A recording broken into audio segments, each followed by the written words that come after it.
Hello, everyone. Welcome to the King of Anime podcast.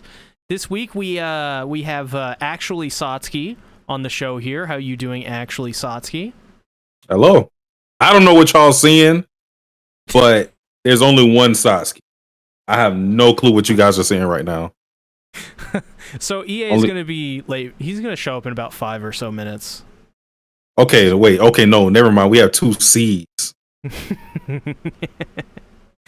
All right. Yeah, so the profile picture on the left is my Discord profile picture. In case people watching KOA don't know that and they don't have me on Discord, which is probably a lot of you. This is going to be like, oh, that's a Berserk thing. It's Schnoz. What's Schnoz doing here? But yeah, welcome to the show, everyone. We're just kind of vamping for time until EA shows up. But yeah, how's your week been? Oh man, this week has been pretty busy. Friday I decided to do my stream instead of Sunday. Because Sunday I was, just watching football. Saturday, a party going on. Didn't want to stream that day. And then Friday was when I did all my streaming, and which was pretty fun. But man, oh man, I can't help myself but do long streams. I should stop eventually, like do some 4-hour, 5-hour streams, but they always end up being 9 hours plus every single time. Do you do like squats in the middle of streams? I would I can't do any athletic activities. We are in our retired lumberjack arc without all the wood chopping.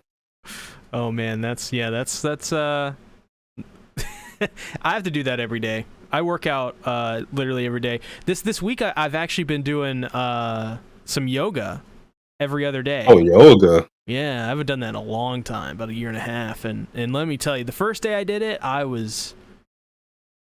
was just a 30-minute yoga sesh, and by the end of it, I couldn't finish the last minute of it. I was literally just laying like completely flat on the mat, dead. I couldn't lift my arms, couldn't move my legs, didn't want to even turn my head. I was like, that was intense.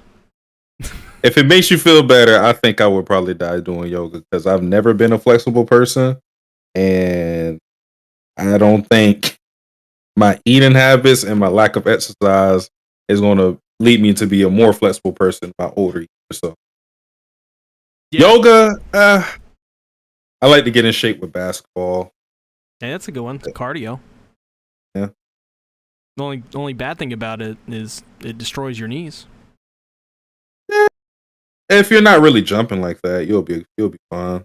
Also a good point. Yeah. I'm always scared I'll roll my ankle when I play basketball. Well, I mean, if you're playing, high speed 5-on-5, yeah, probably a good chance of that happening. With everybody moving everywhere, sneakers flying. Decrepit Storm says, "Ayo, how you doing, Decrepit Storm?" That's good. I think we got about a couple minutes before EA comes back. So I guess we could just get into the first news topic of the evening, and then by the time we introduce it and get into it, he should show up. So let's get into the news. This reminds me, by the way, remember that one season EA had to take a hiatus and we did like 2 weeks of KOA without him? And it was just I think so. It's been a long time since EA has been out of. Usually we of course we have way more podcasts together than apart, but there's been that time that you were gone for this year that I remember. Yeah. There was a time I was gone for maybe way back, maybe 3 years ago. Dude. And I can't really remember when EA was gone. I'm trying to think about it. I can't. No, actually, no. I do remember that podcast.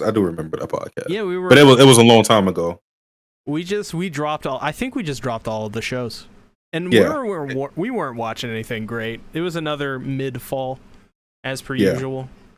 Yeah, it's been a long time since EA has been going. I miss him already. Ooh. Come back. Anyways, first news story of the evening is that Best Buy has announced the end of physical media. This excludes games, and I thought this was nice to put in here because that also includes anime. I imagine Best Buy. I think they're getting rid of it either this month or next month. But by the end of the year, this year, all physical media for like DVDs, Blu-rays, CDs, that should all be gone, and they will no longer sell it unless it's like PS5, Xbox, Nintendo games. That's the only physical media they're gonna have, which is kind of unfortunate because that just means we won't be able to buy all of our favorite movies and DVDs and stuff like that at the highest quality anymore.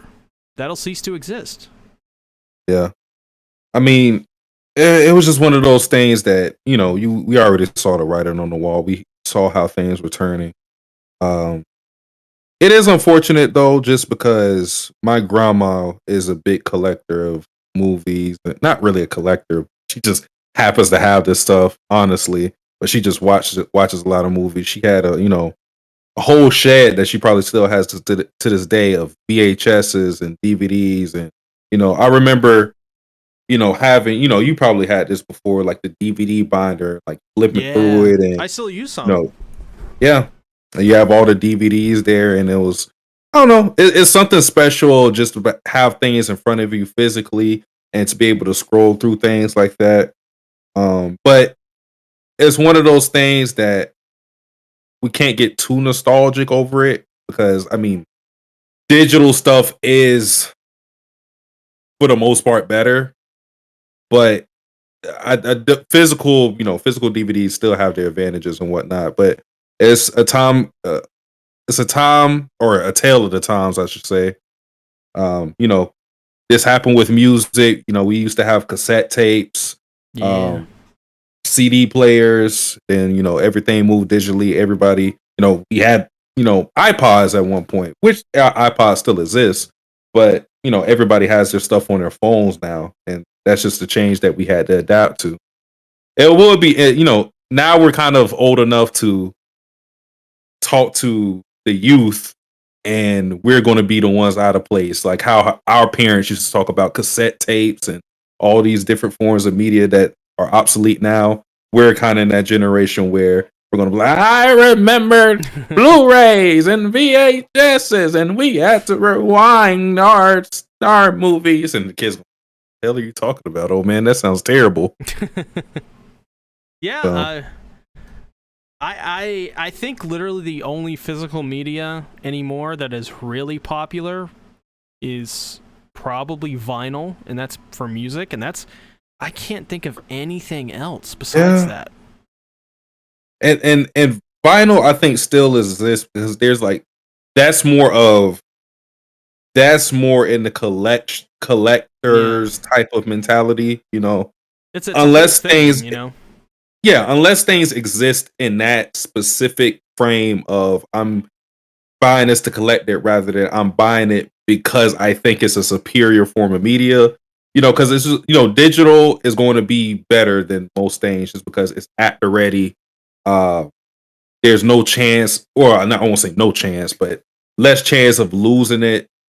Because DVD is just scratched up or whatever it may be, dog chewed it, whatever.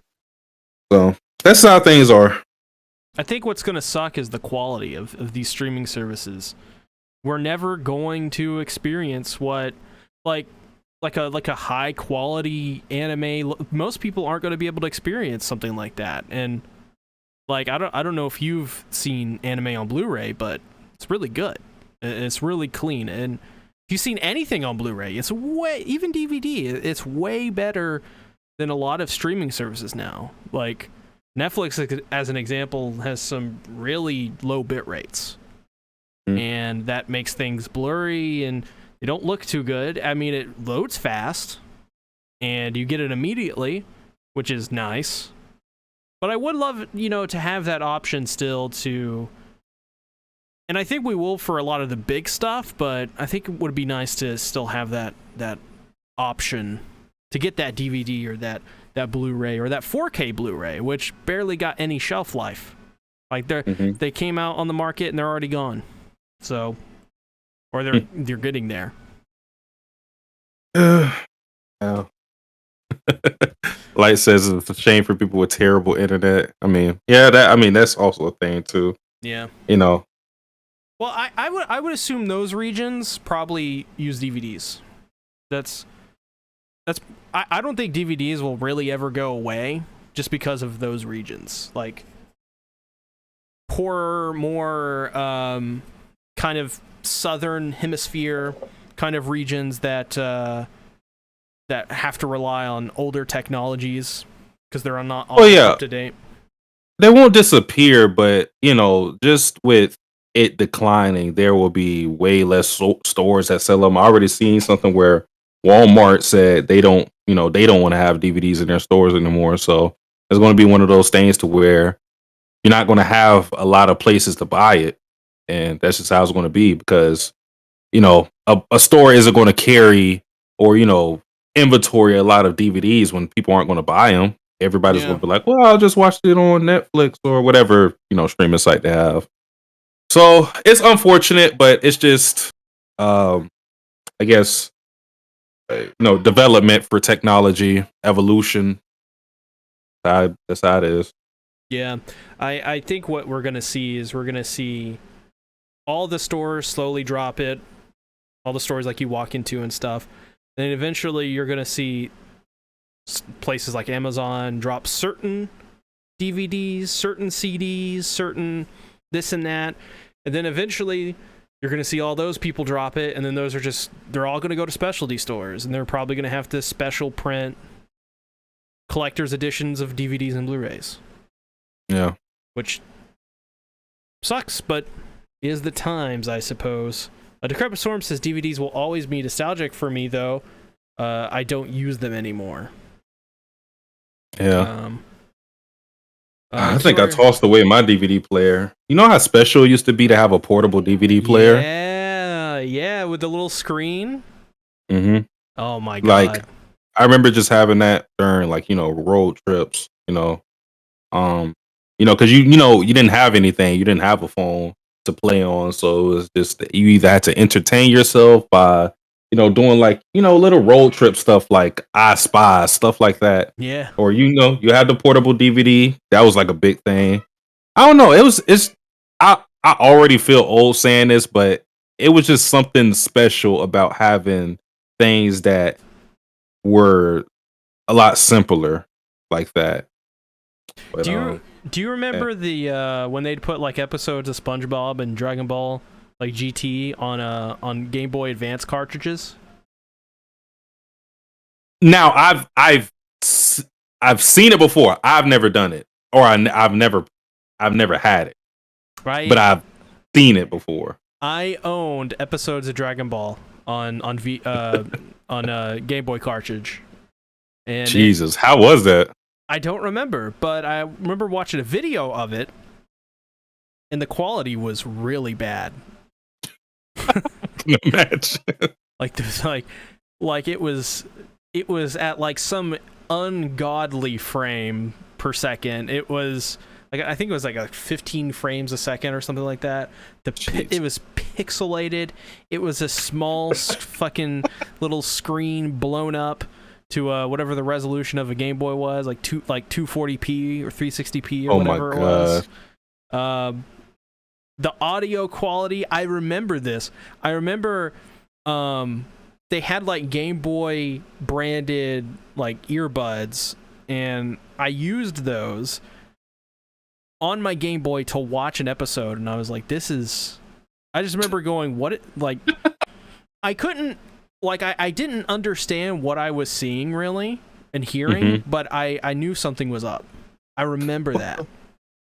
fuck is this? And they had the same thing for the PSP as well. You could get UMDs of movies and just plop them in your PSP. See, I don't think I had that either, but that definitely doesn't sound, crazy. Yeah, man, I remember. Oh, PSP, that used to be a good time. Yeah. Oh my god. So they need to bring back the PSP. I think EA's here. Oh Jesus, Christ! How's everybody? Oh. EA. Hey, how you doing? What's going on? Everything?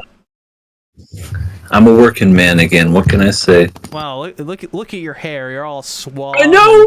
I have to. I have to look good. What can I say? You look like a. Oh, you have to go in now, right? I have to go in. So I think in the future it's probably going to be easier to do this at 6:30 instead of 6 my time. But until my training's over, then we can go back to normal. But how you boys doing? Chilling. Pretty good. We're talking right now about the first news topic. Best Buy announcing the end of physical media. Besides their games. My God, I heard about that. How tragic. I mean, I know everything's convenient, and I don't know what you guys talked about, but when it comes to streaming and whatnot, but there's just something about that physical copy that when you have it, you can just play it at any time. You own it; it's yours, no matter what. They can't, they can't change it. They can't fuck with it. It's always yours, no matter what. Because have you seen that they've actually taken some movies and changed it around? Yeah. They all the companies do that now. It seems where they there's just something about that I just don't like. Yeah, it's like movie patches. It's like game patches, but for movies. It's really, really weird. But I think that's also a part of that. I think that stems from like another issue with all the VFX workers in the movie industry and TV industry, where they're underpaid and severely crunched and overworked. So that's why you see Marvel movies these days. People are like, "Oh, the CGI Marvel movies are horrible." You get what you pay for. They pay those guys really just crap just to do stuff like that. And they have to do it in bulk too. Sometimes they're doing multiple movies at a time. You see the special effects for the newest Flash movie? It looks like PlayStation 3 graphics. It's so bad. I heard it was bad. I've never seen it myself though. It's so bad. So bad. Doesn't that movie have the crazy guy that nobody likes? Ezra Miller, yeah. He's a literal piece of shit. Yeah. Yeah. Well, besides that, you have any like nostalgia on physical media, EA? As I take a bite. Hold on.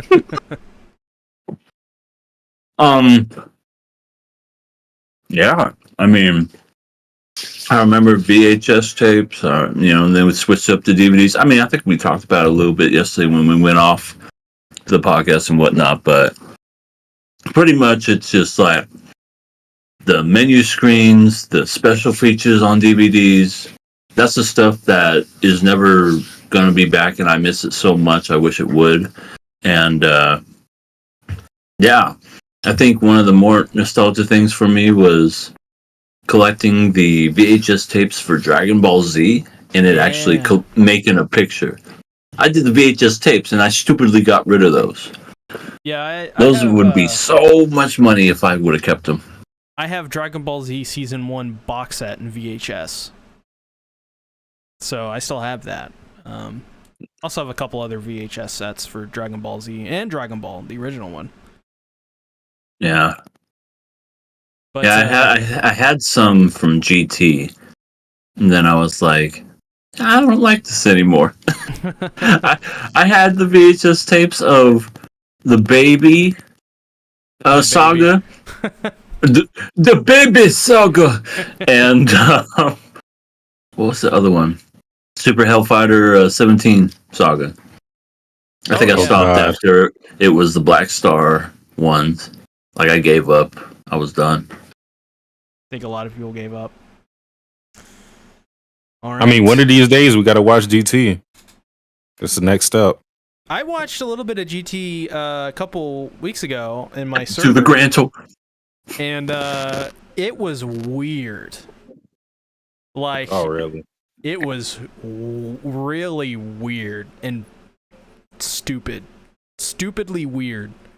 Mm. Like, see, Pan dressed up as a bee in one of the episodes. Grandpa! See, that's the thing. I think it has a lot of stupid mixed in it, but I also, because I can only really put my memory to things that I enjoyed of that show. And of course, stuff like Super Saiyan 4, stuff that people like, the fusion. And I remember the show having good concepts because I never watched it all the way throughout, but because I did try to watch the beginning of it, and I didn't really like the beginning of it. But I remember that show having really good setups for certain things, like the whole thing of the Dragon Balls being overused. I thought that was a super dope concept. Yeah. That made a lot of sense. That was like the only one that was decent, and that's when I gave up. But then I saw that years later and was like, oh, it was actually gonna get kind of good after I decided to stop watching it. Yeah, the Black Star Dragon Balls, those are really good concept. And Super Saiyan 4, I think it was Gogeta, was really awesome. Maybe not the Blood Swaves. Super Saiyan 4 in general was amazing. Yeah. Like, just the look of it was great. Yeah, it was really, really, really awesome design. Better than Super Saiyan Blue and Super Saiyan Red. Super Saiyan Pink and Super Saiyan Silver. It's literally all it turned into. Yeah, gotta make that money merchandising. Gotta cash in. Gotta whore out your series. Of course. Whore. When are we gonna whore out AOA? We aren't already? Oh. I thought we kind of are. Oh, well. Yeah, we sold EA Soul. Well, that was me whoring myself out for $50. That's true. I should find that clip and post it where I'm like, I don't know, guys. I don't. Okay, you know what? Forget it. Let's just do it. For $50. Thank you, Hollow. Give me my soul back. He's still parading it around. Yeah. Well, it's now time to get into our next topic of discussion. All right. This is all me. So High Dive is the stream. Mato say, "Hey, no slave." Oh wait, no. We got one before that. Oh, okay, that. Dragon Ball Daima, set for fall 2024. Oh, my bad. Oh my God, we were on that topic for a long time. Yeah, we're waiting for EA. That's my bad, guys. Well, I didn't want to skip out on EA, so I stalled as much as I could. But Dragon Ball Daima, y'all watched the trailer. I did not watch the trailer. Okay, I did. So I watched the trailer. I like the art. I like the fact it looks like Dragon Ball Z more than it does Dragon Ball. The animation's pretty slick. Yeah, Toei. I mean, Toei's good. You know, they're a shit company, but great animators. This is not it. They look like babies. Yeah, I think somebody took an actual. I think it was either Twitter or I don't know, it was something, one of those videos, and it's Shredder from the Teenage Mutant Ninja Turtles 2: Secret of the Ooze, and he goes, "Babies, they look like babies," and I'm like, "That's perfect. That's exactly what it is." Yeah, you know what it is? It's Dragon Ball Z High School. That's what it is. It's like AOT High School. Attack on Junior High. Fuck me. So what are they trying to sell y'all with on this series? Is this supposed to be a separate thing in Dragon Ball? Like, what is this exactly? The only thing I can think of, because it said celebrating 40 years of Dragon Ball Z, I don't know if it's like a special one-off, and maybe That's after that it's done. Yeah, that's what it seems like. Okay. So yeah, it looks like it's just like a fun little thing. I can't imagine it being just like super serial with this. I don't know. Yeah. Well, I guess in that sense, I can't get mad at it too much, but at the same time, it's just as a more of a purist with the series, as someone who likes the original Dragon Ball the most, it's just so weird to see Dragon Ball take this turn. I don't know what they're doing with Dragon Ball anymore, because they literally these VAs are aging and they're like, yeah, let's do Dragon Ball Daima instead of the Moro arc, which is what people want. People want that. They don't want Chibi Goku and Vegeta doing weird stuff to each other. That's a really good point, though. You know, there is a shelf life when it comes to the original voice actors. Yeah. You know, they can't do this forever. The one that did the original way back in Japan, she's still doing it after all these years. It's like, she's about to isn't be she 100. like 80? She's 90s, in her late 90s. That is crazy. The fact that she's still doing it for that long, but that right there, it's like, how long can she do it? Let's see what Crazy. She was born in 1936. I could whistle. I would whistle right there. What is her age though? Her late 80s, 86. Oh, 86. You said she's almost gonna be as old as the year I was born. The fuck is? Yeah, I was sitting on this. I don't know. I don't know how many years it's been. Good advertisement. Hey, buy your KOA shirts. I was like, oh man, what's that digging into my back? What? A King of Anime podcast shirt? I need to get yours today. I forget what I was saying. God damn it. I'm sorry. Totally sidetracked me. Yeah, I don't know how many years it's been since Dragon Ball Super finished. I know it's been a long time though. And it's like, what are you doing? It's like every year there's a rumor it's coming back. It's coming back. Think it's been what year? I think it's been 4 or 5 years. Yeah. And that's people are actually, you know, the fans that they capture with Super, those people want to see more Super. And it's like and they had it so good with that Broly movie, and they just fumbled it. Yeah, that Broly movie is great. That's what people want from Dragon Ball. They want high octane action with good set pieces, solid characters, and a reason to get invested. I don't think they want Daima.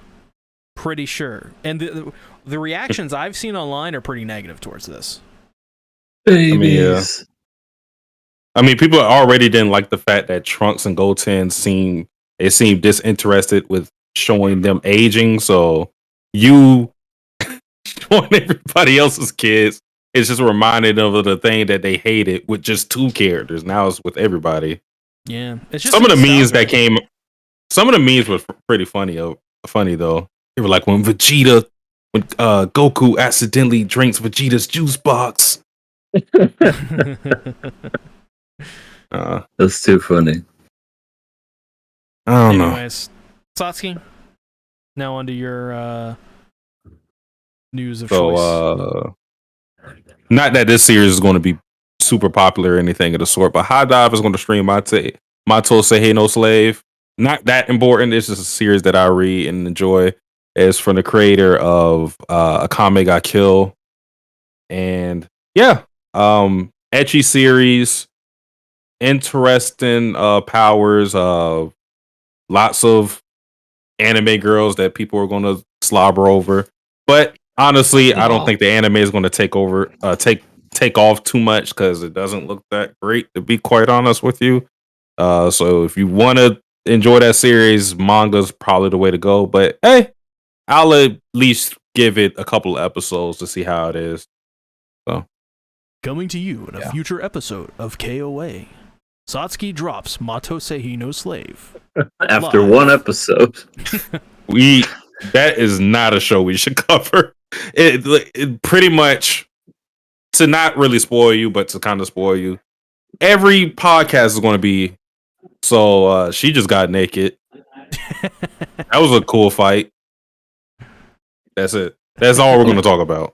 Okay, so when does this come out? Next season? Next season? All right. Or no. It comes out locked. next year. EA's locked for next year. EA, you can't keep going through this. I need it. I need it in my life. You don't understand. Yeah, I don't know anything about this series. I know it's very niche, but very popular in its niche. So Very degenerate. yeah, Chibi loves it. So you know it's degenerate. Oh God, I had to mute that guy. Hey there, guys. It's me, Treeby.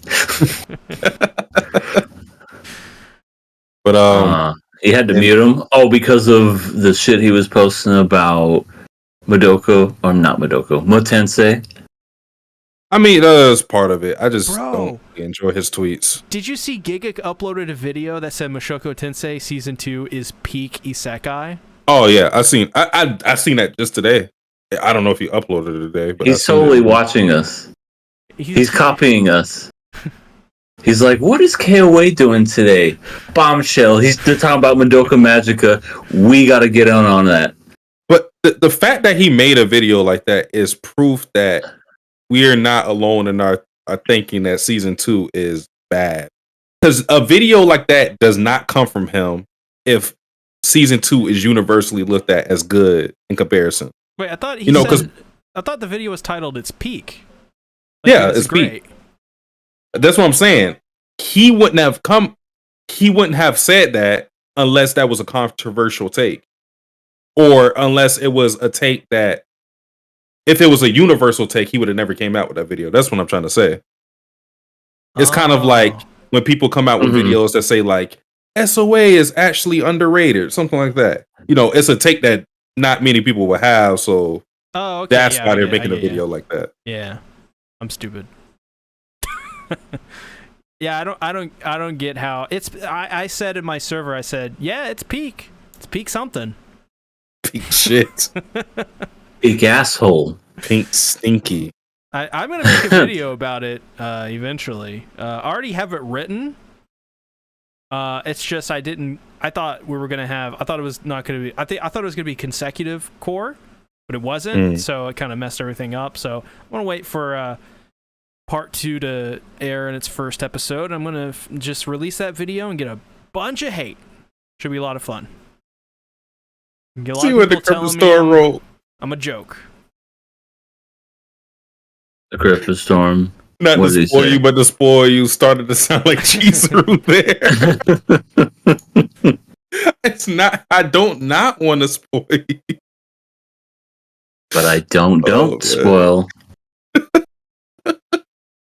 The greatest character of our generation, Chizuru. Gotta love her. Yeah, voice of all Zoomers. The last topic to get into of anime news, which I don't think we should really get too deep into, but it was a hot topic for sure. So I don't know if it's pronounced Tara or Tara. Tara Strong. Okay. See, the problem is I know somebody who pronounces their name differently and it's spelled the same. So that's where it kind of trips Tara, me up. not Tara. Yeah. And they get mad when you call them the other one, so it kind of fucks me up.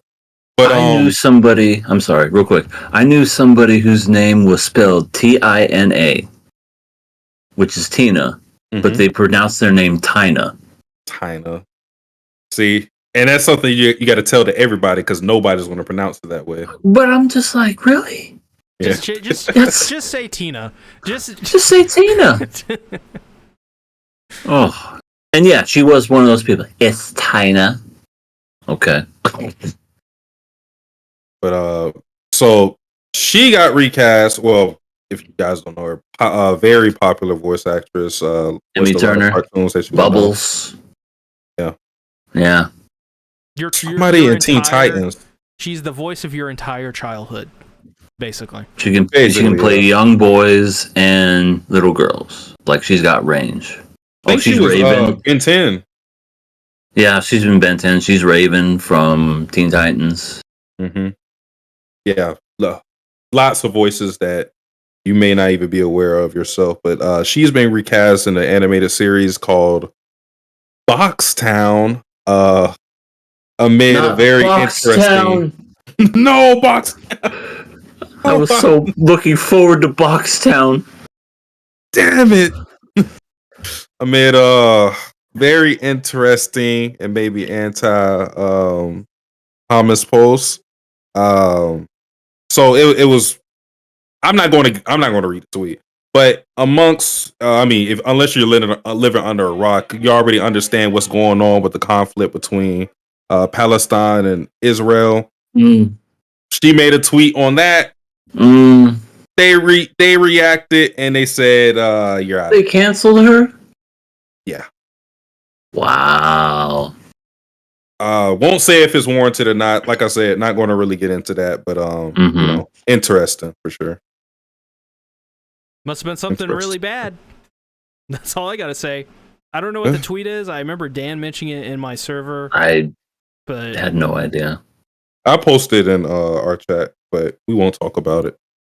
Yeah, honestly I don't know if I have an opinion on this because I don't know anything about this entire situation over in the Middle East. So, I guess all I can say is that she's a talent that is legendary, and that it's unfortunate that she would make comments Boxtown like that, and if maybe it's a good thing she got. What is Boxtown about? I don't know what Boxtown is. I'm literally gonna look it up because I'm curious. Boxtown. Is it even cartoon? Well, I can't judge cartoons based on how it looks. Oh wow! I just searched it up, and apparently, she claimed she was fired for being Jewish. That's apparently. I'm not gonna touch it. I'm not touching it. I don't. It's apparent. Don't touch that with a 10-foot pole. Apparently, Boxtown is an adult animated film noir comedy. Looks interesting. It's voiced by freaking Bob Odenkirk, like the main guy. Yeah. So that's kind of interesting. Saul Goodman. Yeah, I don't know. I don't know what the hell's going on. I don't know. All I know is fucking Boxtown, man. Anything but Boxtown. How will I go to sleep at night? The biggest role of her life. She's canceled. Yep. She'll never be able to recover from this. She'll be fine. It's hard. I have two quick things to talk about. Oh, what is that? Next month, Scott Pilgrim vs. the World anime comes out November 17th. New trailer dropped. Looks amazing still. And of course, we have what just got announced for next year, Chilling in Another World with level 2 super cheap powers. And when you fight, it's all for the tank. That got announced and it's coming out next year for JC staff. Are we supposed to be excited about this? Wait. What was It's a long title. Everybody loves long titles. Jesus Christ. I don't think. What I think it is I don't think people like these shows. I think it's just it does well enough to keep studios afloat. Because nobody talks about these shows. Nobody. Except me. Look at this concept art and tell me that you guys aren't excited. Look at it. Dude, the pig one that you sent? No. This No, one. I mean, These cat ears. This is the boobs. That's Yeah. You just get to a certain point of watching or reading ecchi series and seeing all anime under the sun. You don't really get enticed by stuff like this anymore. I mean, to me, what it feels like is the people who watch this series just don't like jerking off because they've done it so much, and they're addicted to jerking off at the same time, so they have to jerk off. They have to get off. They have to get off to these insane things. They have to get off. Okay, that's where you're going with it. They had to raise their level of stimulation. They got to raise something. It's like, well, I already beat off to the big titty MILF. Let's do it to the beast snake girl. Oh man, I wish I was a pig, so I can have a hot, sexy anime girl raise me as her pet. Well, fetishes are a spectrum. I'm gonna spank you, Mr. Pig. Oink, oink, oink. God, it's so bad. It's so fucking horrible. Come here, Piglet. I hate the current year. I fucking hate it. Let's go back. Let's fucking no. Let's fuck? Alright. Let's launch an EMP and burst it into the atmosphere. Oh my god. And destroy all technology.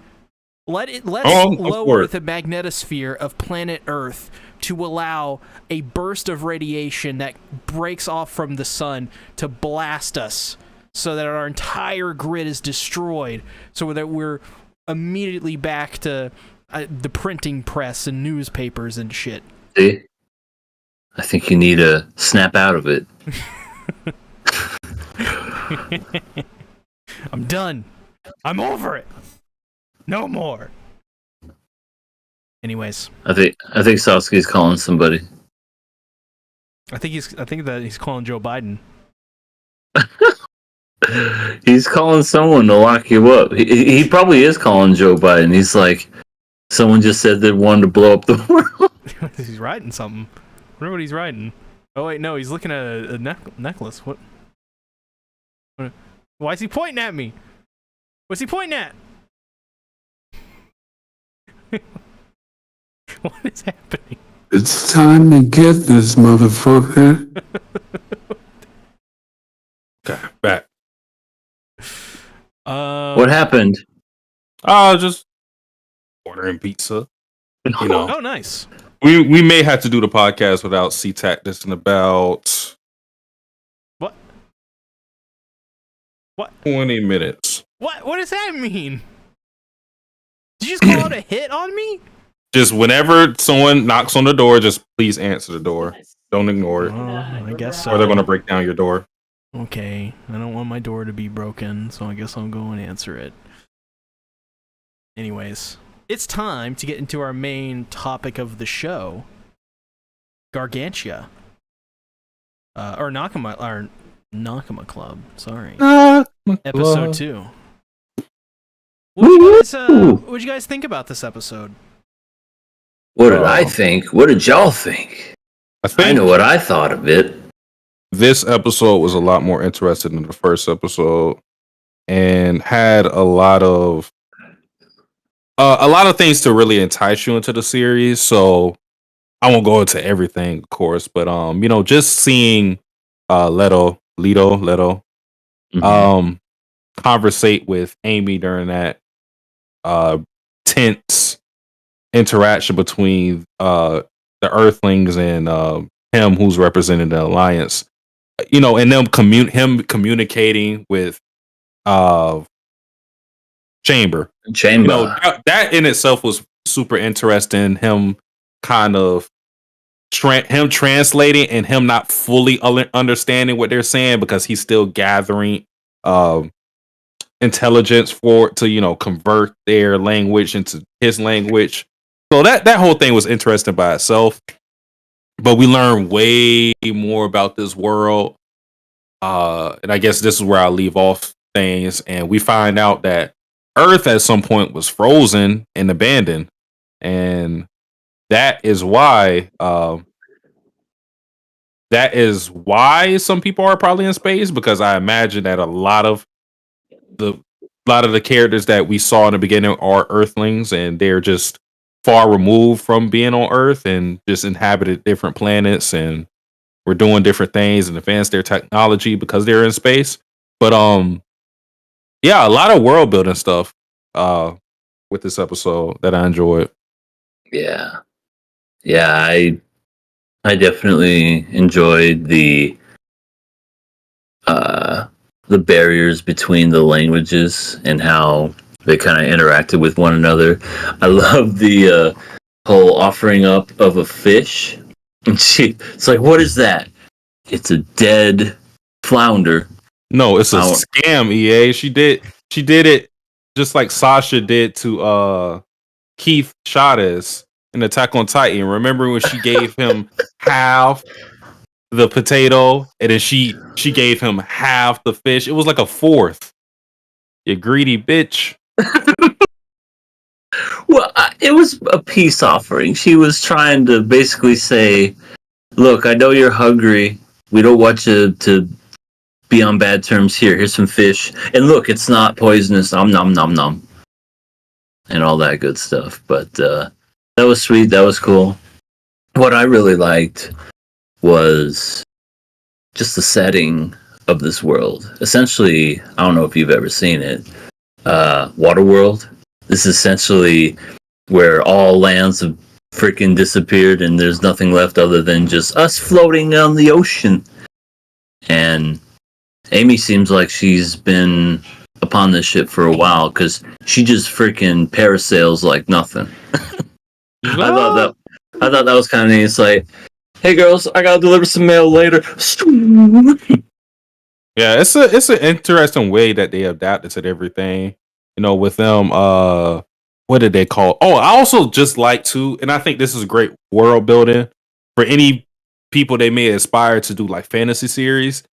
What a good thing that you could do is you don't have to create everything from scratch, meaning that not everything has to be its own unique concept.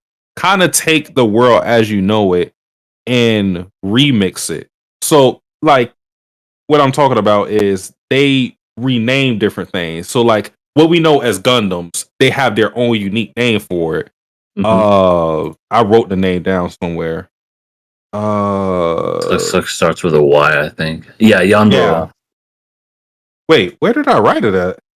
It's on the notes. I see it. Right. Keep scrolling. Can't find it. Keep scrolling. Well, we're gonna take EA's word for it because I cannot find it. It's there. Yonboro. Oh, okay. Okay, it's on the other page. Okay. Yeah.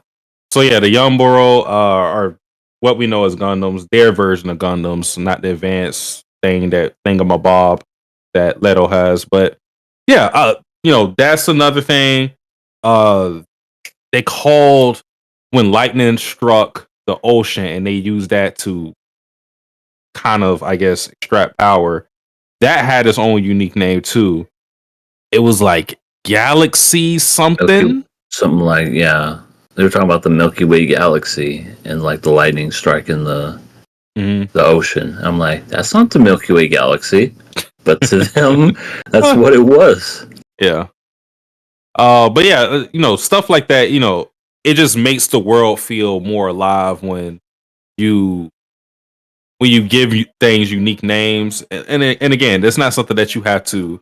It's already concepts that we're familiar with. We know what Gundams are, but giving it its own unique name makes it feel like a whole different place. Like this doesn't feel like Earth. It feels like its own version of Earth, which it is. Yeah. Yeah. Really, really good stuff. We like how we just basically kind of get to know the characters just a little more, especially Amy. She has a brother that looks bedridden but has this big idea of just wanting to be an adventurer himself. I love space. I love Bevel, it. I believe that's his name. Mm-hmm. I'm not sure because I don't think they stated it exactly, but that name was mentioned when she was talking, so I assume that was his name, Bevel. Yeah. You see that Amy has friends and they're jealous of her because she got kidnapped by Leto. Ooh, you got kidnapped. I heard he Jared touched Leto. her ass. Well, I think they would be appalled. They would be like, "Are you okay?" Yeah, but yeah, overall, it was good, very chill, and then at the end, he I guess you could say like gave a little bargaining chip where, oh, let's help these guys out so that they don't kill me, and he fucking turns people into goddamn dust. Yeah. Listen, I didn't know what the plan was when he flew up because I'm thinking to myself, this isn't exactly a good plan because this Gundam that you're piloting is going to just cause mass destruction. You're going to end up hurting the people that you're trying to protect. And then he had the beam where they just turned the star. I said, "Oh." And their reaction at the end was very much, I don't know, it didn't seem like it was cheerful or like excited. It was just kind of like, oh my god, he destroyed them with just one ship. Well, I mean, that is terrifying. Imagine someone having technology like that and you don't know really where they stand with you. It's one thing if they're like, a part of your group and you know they're for you. But this guy's coming out of space. They don't know much. They know more about him because he explained himself, but they don't really know his intentions. And having something as powerful as that in some unknown entity's possession is definitely going to cause a rift with people who stand by him. Obviously, Amy is going to be one of those people because she's already standing up for him. Because they mentioned they want to kill him 2 or 3 different times. They're like, let's just drop him in the ocean, kill him, take his Gundam, reverse engineer it. Let's just murder the bastard. Don't think so. Which shows how kind of ruthless they are because they're savages. Well, I think they're. I wouldn't say savages. I think they're just really cautious because they had to deal with pirates, which that'll definitely leave you a lot less compassionate than the average person. Oh, yeah. See, but you jumped ahead and you saw this last week. How dare you? Yeah, well, I've already seen the series, so I already know the ending and everything. But you don't remember that thing that happened in the middle with that one person. No, yeah, that's a good point. I don't remember basically any like the middle portions. I remember the beginning, like these first episodes, and like the last 2 or 3. But I'll say what I really enjoyed about this episode was a little bit of the world building on what Earth is like now. Like they have these waters that glow, and this is where they get all of their energy from. And what they do is they just sail it until it disappears, and then they find the next one, and then they sail in those until it disappears. And it's really, really interesting. I wonder if this is a source of energy that can stay forever or eventually goes away. And if it eventually goes away, I mean, what's going to happen to the fleets afterwards? Are they going to just finally crumble? As well, it really does make me wonder, like, how these fleets, like, how they find these boats. How are they just left over from, I don't know, from whatever came before? Are like, do they salvage these things? Where did all this stuff start? I'm very interested to see how all this stuff came about. And I think what's really cool is that at the end of this episode, after Jared Leto goes on a rampage and kills everyone, I like how they're all like, wow, this is like horrible. And what's crazy is that's how I felt when I first watched it again. Where that my literally reaction was, wow, that is needless. This is like overkill. And I like how they conveyed that really well without shoving it down your throat like you're supposed to feel bad. It's very subtle. A really good piece of writing. Mm-hmm. I will say though, I do not like the music in this series. I don't think the music. Not that the music is bad. It just doesn't fit, in my opinion. You don't like to be uplifted? It's not that. It's like in the first half, the music that they played made it seem maybe disconnect from it a little bit. Like I wasn't immersed into it because the music. The music honestly feels more like something you'd hear in like a military kind of setting. That's what it sounds like to me. And this is not one of those situations. I feel like something like it feels very like it needs to feel more, I don't know, adventurous, majestic-y, whimsy. That's what it really, I think, really needs, and it doesn't have a lot of that so far. At least this episode didn't. This episode was all, is a very specific tone, and I didn't really like that. It kind of brought me out of it. And that's something people, when we watched it in the Discord last night, they noticed that too. And they're like, yeah, the music is a little strange. So that's my one nitpick. I still like this show, of course. I mean, I definitely like it. I've seen the whole thing. I think it's a really great show. But yeah, that's one of the things where we're coming back in. I was like, wow, I don't really like this. That's funny. Hater. He is a hater. Boo! You stink! Oh wait. So I have new sound effects. Hold on, I got this. Oh, where is it? You what? yeah, I think I had that before. My Why would we need that? leg. Wrong. When would we ever need that? Yeah. Chocolate? Chocolate? Chocolate! We would need it if one of us accidentally bumped our leg. Like if we're just my own business and all of a sudden, oh, my leg. My leg! Exactly. My leg! Boy, it sounded pain. So I'm gonna take a wild guess. Because there were some names mentioned of characters that we didn't necessarily see. One of them being Dr. Ordom, which Bevel, the bedridden kid, mentioned. And the other character that the pirate mentioned, Lady Rackage? Either Rackage or Maybe wreckage. Kage. One of them. Mm. I'm gonna go out on a limb and say she'll probably be my favorite character, just because she's a pirate lady. That's it. Simp. That's all I want to say. I can guarantee you she'll probably be evil or something, and I'll like her because she's a pirate lady. I mean, Well, it guess seems we'll have to wait and see. Seems you like Ridget quite a bit. Oh yeah, she's cool. She's in charge. She's about her business. She voices that one chick in Genshin. Which one? There's a lot of chicks in Genshin. Yeah, a lot of Genshin Impact. The blue one with the hair and the armpits and the boob one. Oh, Yelan? I think that's her name. She's her VA. Yeah, Yelan.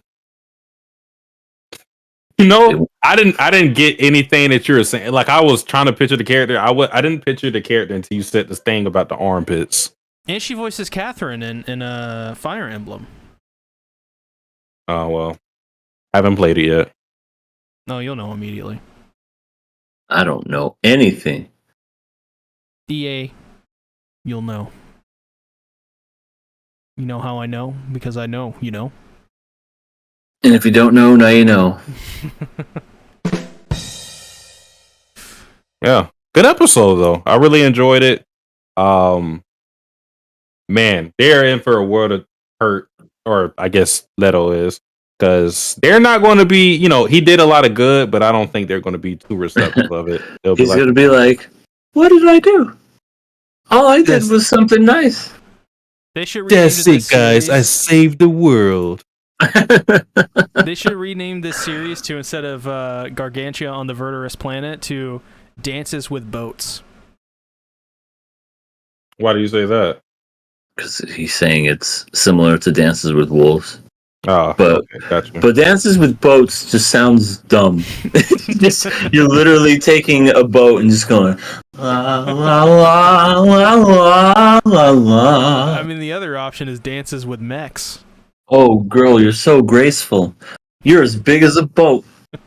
oh, I wanted to mention this too because I just found this super funny. Probably the funniest moment in the series thus far for me. When Amy sees that there's nobody piloting Chamber, she goes fucking insane. Like, because to her, having this automated piloted Gundam thing is such a foreign concept. Her dance, her little dance thing. She just starts freaking and she just and Leto tries to go like, wait, this is normal. This is this everybody has this. Everybody has this. Yeah. Freaking this is a toy ship. This is nothing. Yeah, Matthew, we all have Matthew Mercer ships that can destroy everything in our world. Yeah, You don't have one of those? Oh, Freaking this is like this has training wheels on it still. Like my young brother has this and he's like 12. Yeah, this one only has nukes. The other one has planetary devastation bombs. Mine has a freaking Death Star. dun, dun, dun, dun, dun, dun, dun, dun. I'm gonna copyright it. But yeah, I found that pretty funny. Yeah, I think that's pretty much it. This episode had a lot of fun. I'm definitely getting more into it. Yeah, it's a really, really good series. Fun for the family. Kinda. Is it? Actually, yeah. Yeah. Is it? I mean, there was that one scene when the pirate just stripped off the girl's clothes. Oh my god. He didn't see it.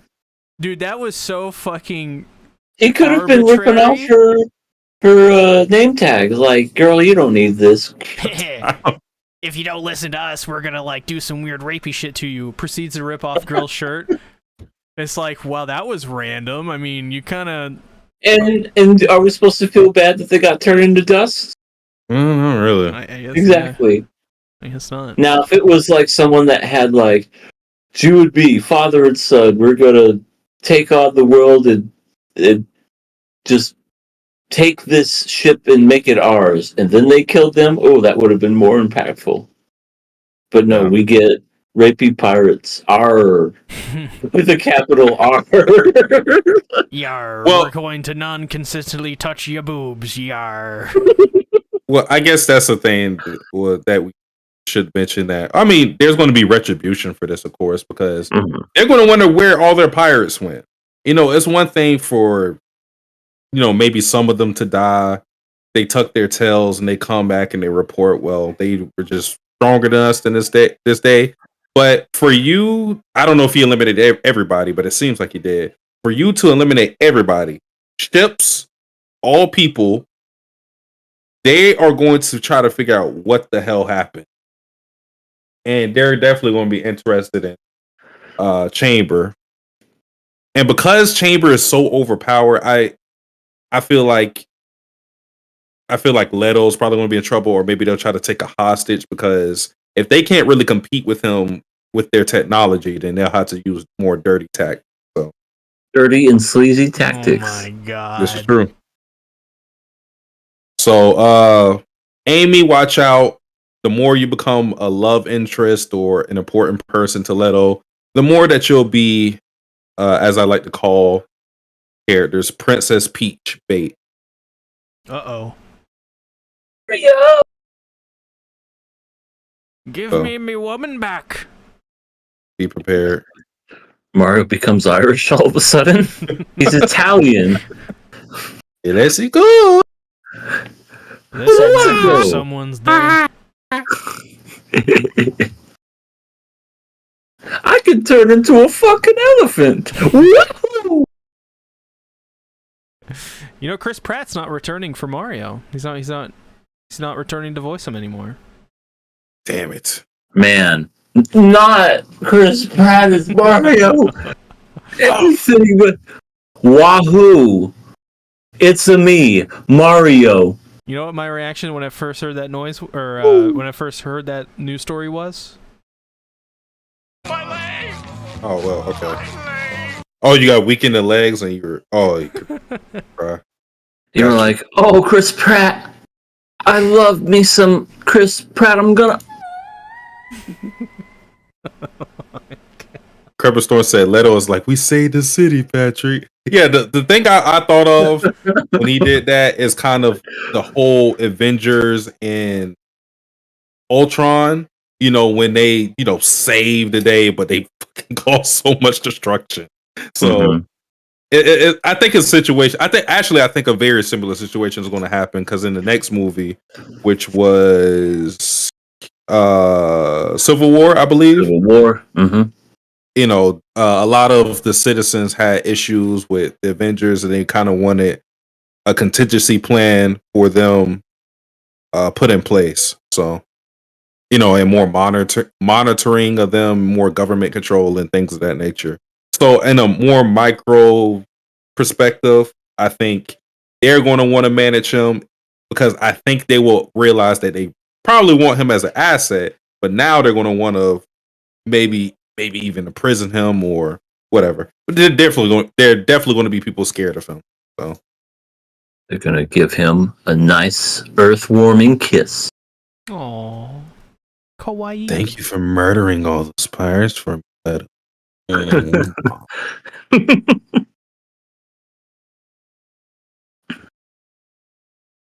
All right. Yeah. Well, I guess it is time. Time to talk about Rurouni Kenshin, episode 15. We start off the episode with some Kaoru fan service. I know that's what we all were really just, you know, we were begging for that. I mean, geez, we were. Or fan service. It wasn't really fan service. It was just more like fan service comedy. Like, walks in on her changing, and then they did the whole swirly eyes. I loved it. So yeah, they didn't. You know, we know about this mangaka. We know about him, but the show didn't show us anything. It wasn't explicit in anything. It was just one of those baka hentai comedy moments that we've seen time and time again. I'm sure if they showed anything burpy like that, especially after what the mangaka did, they'd be up in arms. Later in this episode, when they tie Yahiko up, I was like, "Oh, that's grim. That's bad." I need a shower after watching that. But yeah, I gotta say, joking aside, this episode, I loved it. This was probably my favorite episode so far.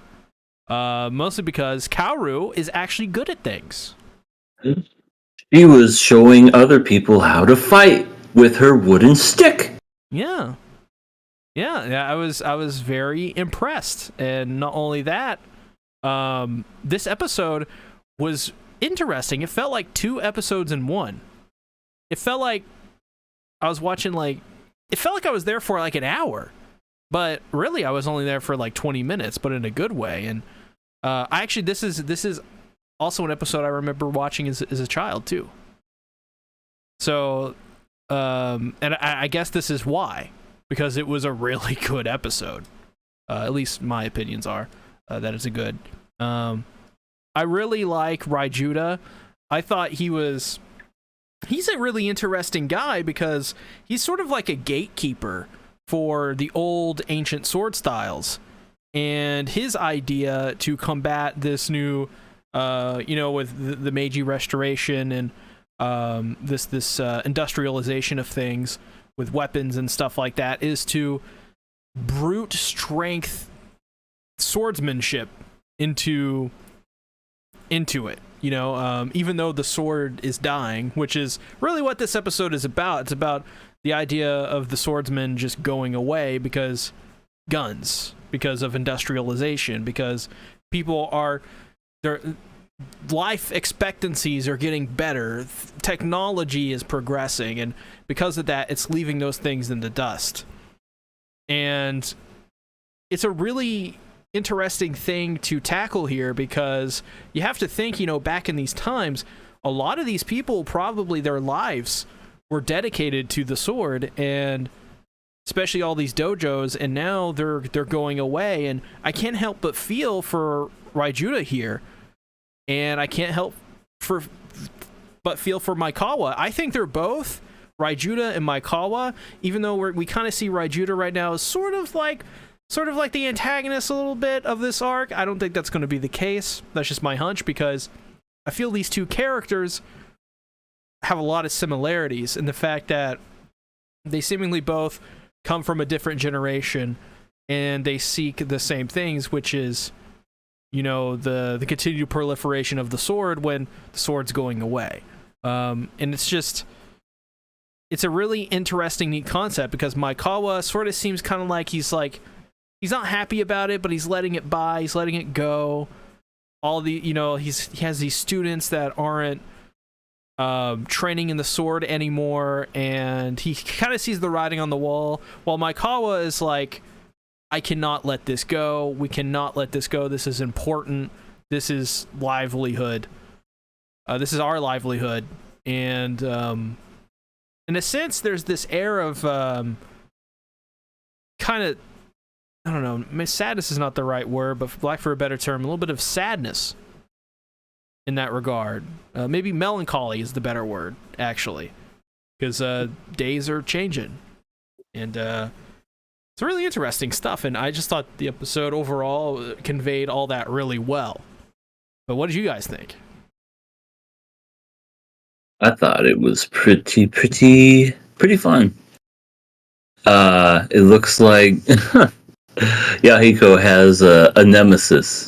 Basically, that's Damien from Spy Family. It's the same voice actor that plays Damien. That's that kid who I guess is, what's his name? Raijuda? Yeah. Raijuda. Yeah, that's his apprentice, I guess, type thing. But yeah, Yutaro is the kid. Sorry. The kid who looks that, like... you know what I mean. The kid looks like the guy from Death Note, by the way. That's what one of my viewers said. Which one, L? The guy with the Death Note. What is his name? Oh, Light. Yeah, Light Yagami, yeah. Mm-hmm. It's funny how both those characters start with an L. But, yeah. L plus ratio. Yeah, he does. But I thought that was kind of funny, just seeing them both fighting. He's like, I'm gonna beat your ass. Oh, yeah? Yeah. That was fun. This dude is really strong. He can cut through a damn wooden sword without even a sword. It's just his power. And freaking Ryuta was very impressed with Kenshin by the fact that I guess he was the only one to ever dodge it. Or so he says. So, fun stuff. I feel bad for the master of the JoJo, because not only does he have a broken arm, but he's probably got a concussion too. Poor guy. And now they're gonna... He ain't got any bitches either. Yeah, he's got 0 bitches. But fun. I definitely thought that episode went by super fast, because when it showed that they were about to fight at the end, I went, oh, that's it? Yeah, I can't wait to see their fight, which I don't think he's going to end up killing anybody. I think, like you say, it's going to be like Ryuta wants to preserve the sword fighting and whatnot, but Kenshin's going to do everything in his power to be like, you can have your sword fighting, but don't be a dick about it. Don't go into people's dojo and say, let me take your thing and burn it in the middle of the street. What was that? What was that quote? It's like, you're right, but you don't have to be an asshole. From that one movie, what was it? With the dude, the Big Lebowski. The Big Lebowski, Where yeah. he says something like that. Yeah. Yeah, but that's essentially what it is. It's like, I understand where you're coming from, Ryota, but don't be an asshole about it. That's my thought. See, when C was talking about Ryuta, I didn't really have the perspective. I didn't really think about him being looked at as a sympathetic character, but I think I agree with it because in the light of who's the antagonist of all of this, because we got a fleshed out purpose for why he's doing what he's doing. And it's not necessarily malicious. It's malicious in that he's going to try to kill people in his pursuit of doing it.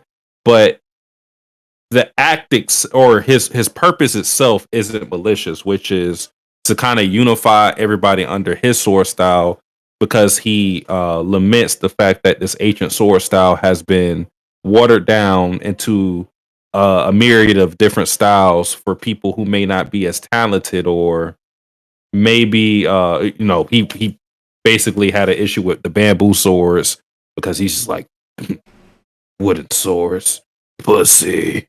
He just hates the concept of swords not being used. Yeah, back in my day, we used to cut people with swords. Now you're just giving motherfuckers bruises. We would take our swords and cut each other, and we'd be happy to lose a finger. We used to stick our swords into people. Now you're just slapping it around on people. That's his whole mentality.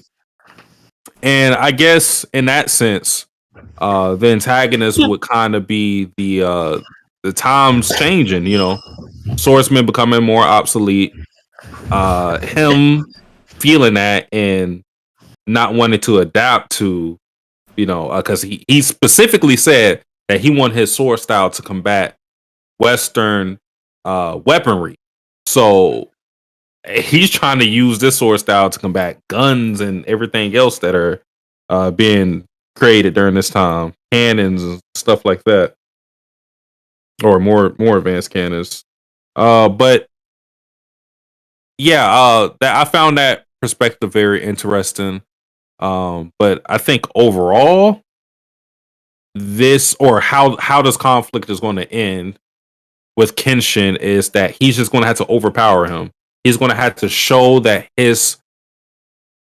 or I guess not his sword, because his sword is sort of a killing style. He's going to have to prove that Kaoru's sword style, which is the life-saving sword, is worth keeping around. You can, in his mind, you can only beat might with might. So he's going to have to probably use Kaoru's sword style, or maybe his own, because he hits people with the dull blade of his sword anyways.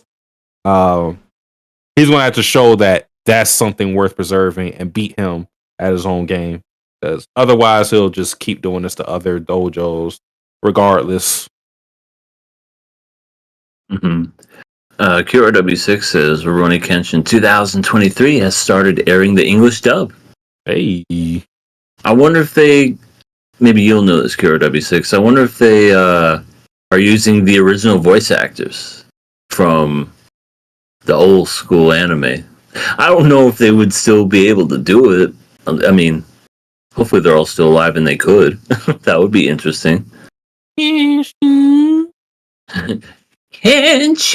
like old sounding, but it's Kaoru's voice. Oh, I didn't even know they were coming out with a movie for Five Nights at Freddy's. I'm just looking at the trailer because I have the game on right now. Yeah, it's gonna be on Peacock if you have Peacock, or in theaters, October 27th. Watch the movie and be scared. Will I be scared, EA? Oh, probably not. I mean, come on. Well, that's not true. If anything, I bet you this movie will have jump scares just like the fucking game. You'll just be sitting there and then just... I feel like, not saying that it's a bad idea to adapt this into a movie, but I feel like the game will probably just be a little more scary just because you're in it playing it. You know what I mean? There's a different type of immersion that comes with that. Oh yeah, very true, very true. But I'll be watching it when it comes out, and I'll tell you how it is. Yeah. I'll tell you if Freddy gets it on with Chica. Freddy gets fingered? What? Daddy, would you like some sausage? Daddy, would you like some sausages? Daddy, would you like some sausage? I don't think I want any updates on that. Please keep that to yourself. I don't want to know about this movie anymore. Well, I won't tell you about Freddy Got Fingered, but I'll certainly tell you about Five Nights at Freddy's. Okay. Daddy, would you like some sausage? That's such a terrible fucking movie. Even back then, it was awful. All I remember is that scene of Tom Green playing a keyboard with sausages hanging from the ceiling, and they were attached to his fingers, and every time he would play it, it would move up and down, and I'm like, what the fuck is happening? Well, I'm trying to find the dub cast, but in finding it, I found out that Rie Takahashi does indeed voice Kaoru. So, Huh. She's in everything. She is. She's the it girl. Yep. I mean, she does have a lot of Twitter followers, so it helps. Yeah. It helps when you voice Chizuru, too. Yeah, they haven't revealed the English cast for it yet. Yeah. Well, I guess we'll find out next week. Yeah, it looks like what is confirmed is that it is all a new cast, and it's by Bang Zoom, so it's good. So it's going to be a good dub. What a name for a dubbing company. Bang Zoom. They did the dub for Dragon Ball Super before the Funimation dub came out. Really? Huh. I didn't know that. I didn't know Super had another dub before Funimation.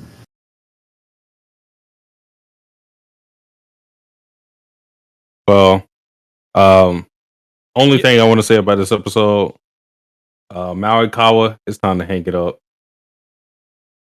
Yeah. He got beaten by a piece of wood. He got beat by Kenshin without fighting. He just looked at Kenshin for 5 seconds and was like, hey, this guy's stronger than me. I'm not going to fight him. And then he decides, I guess I kind of got to give him credit for fighting and not want to just give up after the first attempt. But your arm was crushed or your shoulder was done. It's all right. There's no real shame in giving up at that point. He proved that he was stronger than you there. I mean, he struck your fucking shoulder, crushed it. I can still kick his ass. I can still go. Let me. That works perfectly. Jesus, I was just like, oh man, please back it up.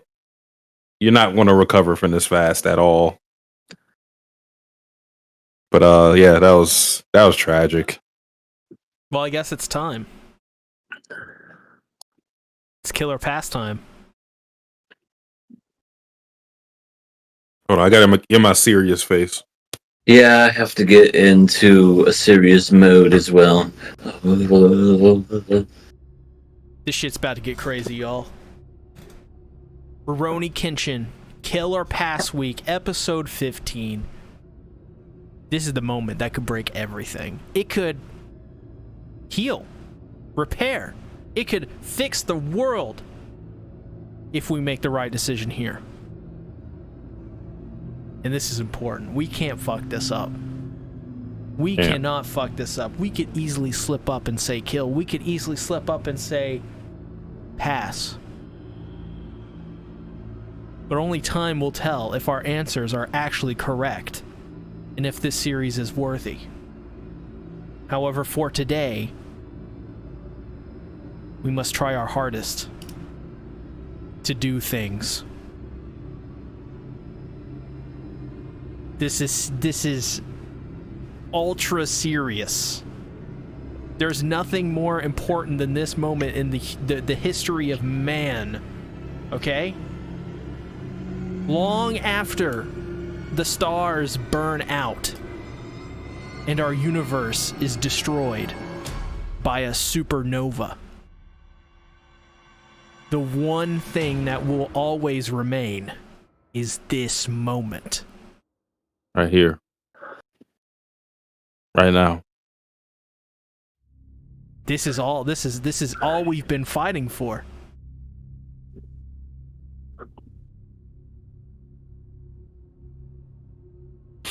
What are we deciding? Kill or pass? I'm gonna kill. Pass! Why did I say that? Fucked everything up here. Damn it! Damn it! I had one job and I blew it! Don't worry, EA. We got this. We got this, EA. It's okay.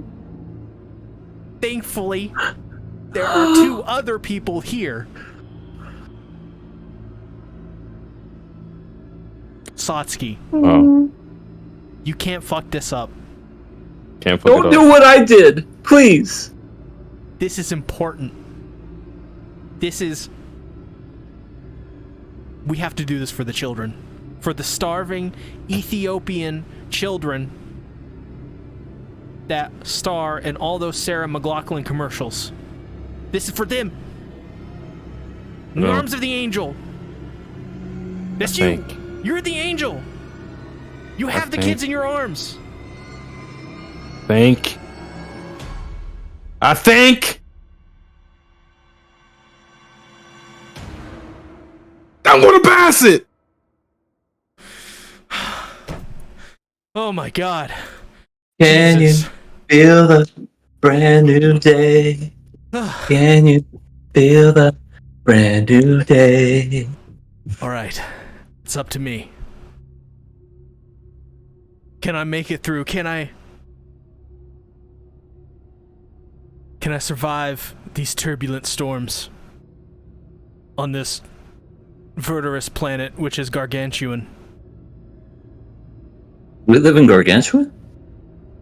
Can I make it through the fires, and the coals, and the brimstone? Nicole? Can I do this? The answer is yes. I passed this episode. Woo. Sorry, I almost messed that up, guys. Thank you for saving it. I mean, yeah, this was a no-brainer. This is It's a good show. Yeah, good show. Yeah. Yeah, Good really show. good. Continue to be surprised by how good it is, considering all of the drama surrounding it. Definitely, if you haven't checked it out yet, definitely go check it out. I, for one, recommend it. So, there you go. All right. So, have to switch back over to graphics and stuff. Oh my god. Okay, so here we are. Now it is time to talk about Jujutsu Kaisen. Season 2, episode 12. Yes. Oh my god. The era of the MILF versus DILF. Oh, I don't know what. Well, I do know what to say, and this is what I'm gonna say: is that Nanami's a fucking badass. Just absolutely, just. I live for moments like this, not just in anime, but movies and entertainment, where you get this guy. Well, first you get an antagonist that beats the shit out of everybody, feels like they're owning people, and they're arrogant and cocky, and you just want to slap that smile off their face. And then Nanami comes in, oh, so big and bulky and serious, and he wraps a fucking wrap around his hand, and then he's just, he asks him aside, oh yeah, you gonna get fucked up. after he asks, like, where are your other people? And he's just like, I can tell you nothing more. And he just, boom, just got some gut punch him right there, gets him in the face, flies back, up against the wall, asks him the same, when he gets him by the hair, and he's just like, tell me where your friends are. And he's like, I don't know, just boom, right in the stomach, and the whole wall just shatters behind him. Oh, he's got internal bleeding, no ribs, all of it has been turned to dust. He turned into Batman. I'm telling you, he turned into Batman. The inspiration really for this did. episode was that he was, where's Rachel? Where are they? Where is she? And then then you when saw like the lighting, like it was flickering. He was just standing there all bulky. I was like, Bruce Wayne. Yeah, I just love it too, because that guy was just like, he was trying to apologize. He's like, I'm so sorry. He knew he wasn't going to get any answers from him, so he just gave him the death punch in the face. Just boom. I feel like he wanted to get punched at. I feel like he wanted to get punched at some point, because when he said "I'm sorry," it looked like he was kind of smiling a little bit. Maybe he liked it. Maybe that's the kink. Maybe. I think he was shitting his pants because he had no more ribs. I mean, there were some women on Twitter who were like, "I wish Nanami would treat me like that." Bro, I had comments on my video from like thirsty women that were like, God damn, Nanami is such a daddy, and worse, and much worse. Oh my god. Yeah, that was. I mean, I didn't have daddy thoughts. The only thing I had were badass, just like, super ultra Chad, just owning the whole room. Because I was happy to see Nobara and her fight and everything, but she got her clock fucking clean. She got her bell rung. I love how it just showed like the X-ray Mortal Kombat of the brain literally going ting ting. Because I don't know if any of y'all been hit in the head like that, but it feels like that. Like your brain just, like I've been hitting the head with a 8-inch rubber dodgeball, like as hard as I fucking could. And I was just trying to block two, and it came in, got me on the side of the head. I didn't get hit as bad as she did, but I had to take a seat. It literally just feels like your brain rattles. It sucks. But yeah, that was great. That motherfucker kept stabbing the blonde hair girl, and I was just like, Nita. That's what made it that much more exciting, was because this piece of shit was hurting them all. Stabbing her in the butt? No, are you talking about my woman? No. Listen, because what I am saying is, when Nanami came up and beat the shit out of the dude, it made it more satisfying because he was literally stabbing and doing all these things to the girls, and it just made me more pissed. But it was so satisfying just to see that guy just get his comeuppance. Oh, I love it.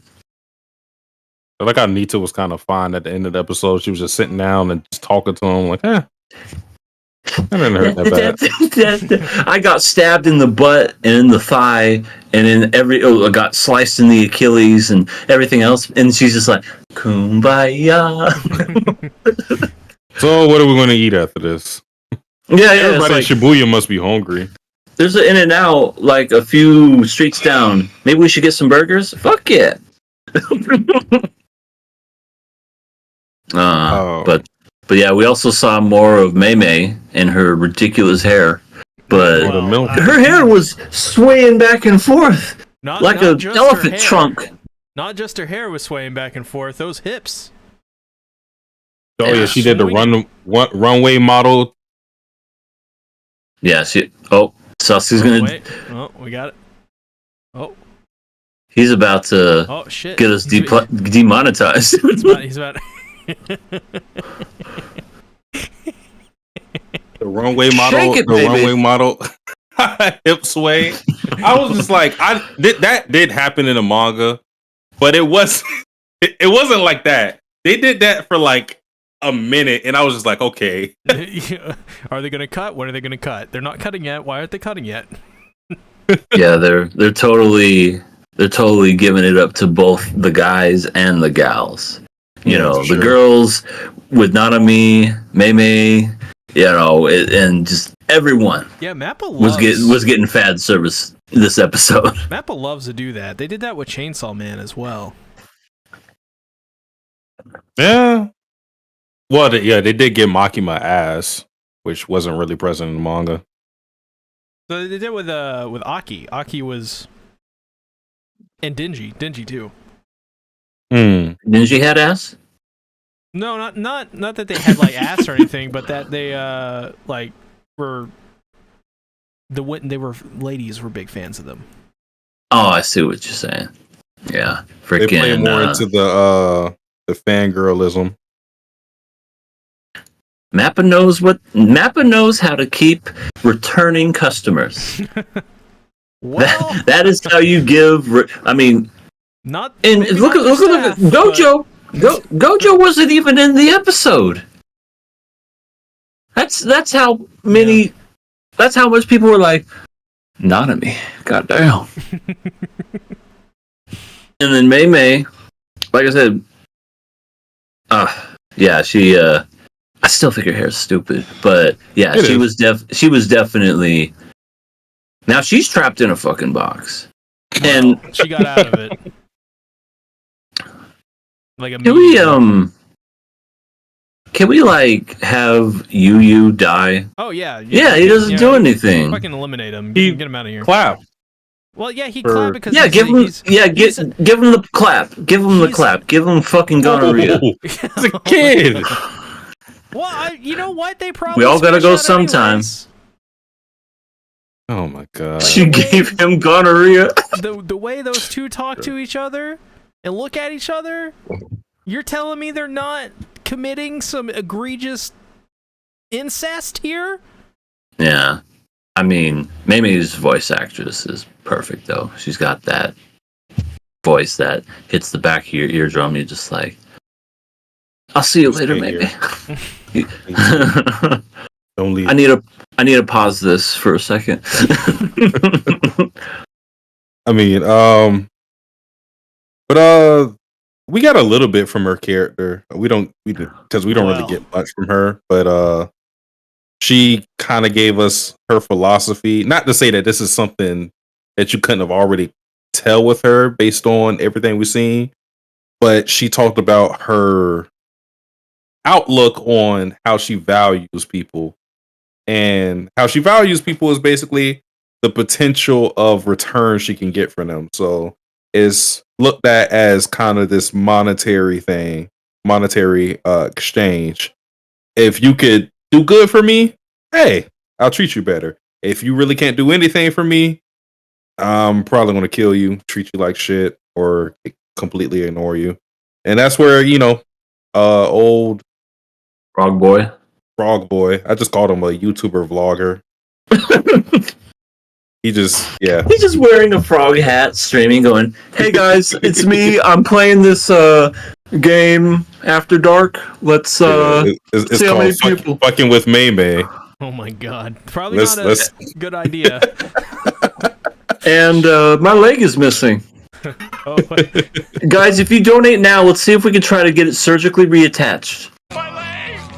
My leg! so It works with everything leg. In the manga, Mei says service potential is life itself for me with a heart. Oh, yeah. Kind of conveys the same thing. It's just, she's saying in a very cheerful manner. It just basically what it boils down to is whatever you can do for me is how I look at you as a person. Yeah. And I can't do anything for you sexually because my heart's already taken by who. Wait a minute, who is that? You? Oh, I thought you were saying that to May. Okay, never mind. I'm sorry. It's gonna be May. I know Bird that was a shows bad up in joke. the I'm sorry. chat and says horny, and then I guess points at me or someone probably points at you. He ain't talking to me. You degenerate. Decrepit Storm says I'm horny. Decrepit Storm says, have Ui Ui and Yuri fight to the death. Nanami and Mei Mei are flirting in the horny void that Gojo left. And Shark the Plug, good name, says, good to see some first grade sorcerers get some shine. Good Shark. Yeah. Yeah, it was some good shit. Well, okay, so I will say the thing that I dislike. It's going to be very brief, so don't worry. I'm not going to go into a whole spiel. So I'm glad. Okay. So this is how I want to frame it first. I'm actually glad at the outcome of Nanami being the one to save Nobara. What? Yes, trust me. And Mei Mei, doing what she did in this episode, just showing the competency of grade 1 sorcerers, not just because of them being grade 1 in their talent, but experience as well. Like, these people worked hard, I'm pretty sure, to get where they are. So I'm not mad that, because this is where I'm going. I'm not mad that Nobara lost her fight with Haruta. I'm more so mad that her showing was very poor. I felt like she just did not show anything that she showed in that tag team fight with Yuji. Yeah. And granted, this is a way stronger opponent, mind you. But still, she has more in her arsenal than what she showed there. The only big technique she uses is the hairpin, and she doesn't really have that many big techniques. But we saw a black flash, we saw the hairpin, we seen the resonance. No, we didn't see any of that. It was just that she got her brain rattled. She gets tricked by a very simple technique of him just calling his sword back. It was just, I don't know. I wish I would have seen her fight a little harder and then lose, then Nanami save her, than what we ended up getting, which was her just getting beat the hell up the entire fight. Her and Nita, and then Nanami coming in there. I wish there was a better showcase for Nobara, considering she's basically in her trial period to become a grade 1 sorcerer. She got recommended, you know what I mean? Everybody got recommended. So you would think that she would showcase some capabilities of being a grade 1 sorcerer. And then at the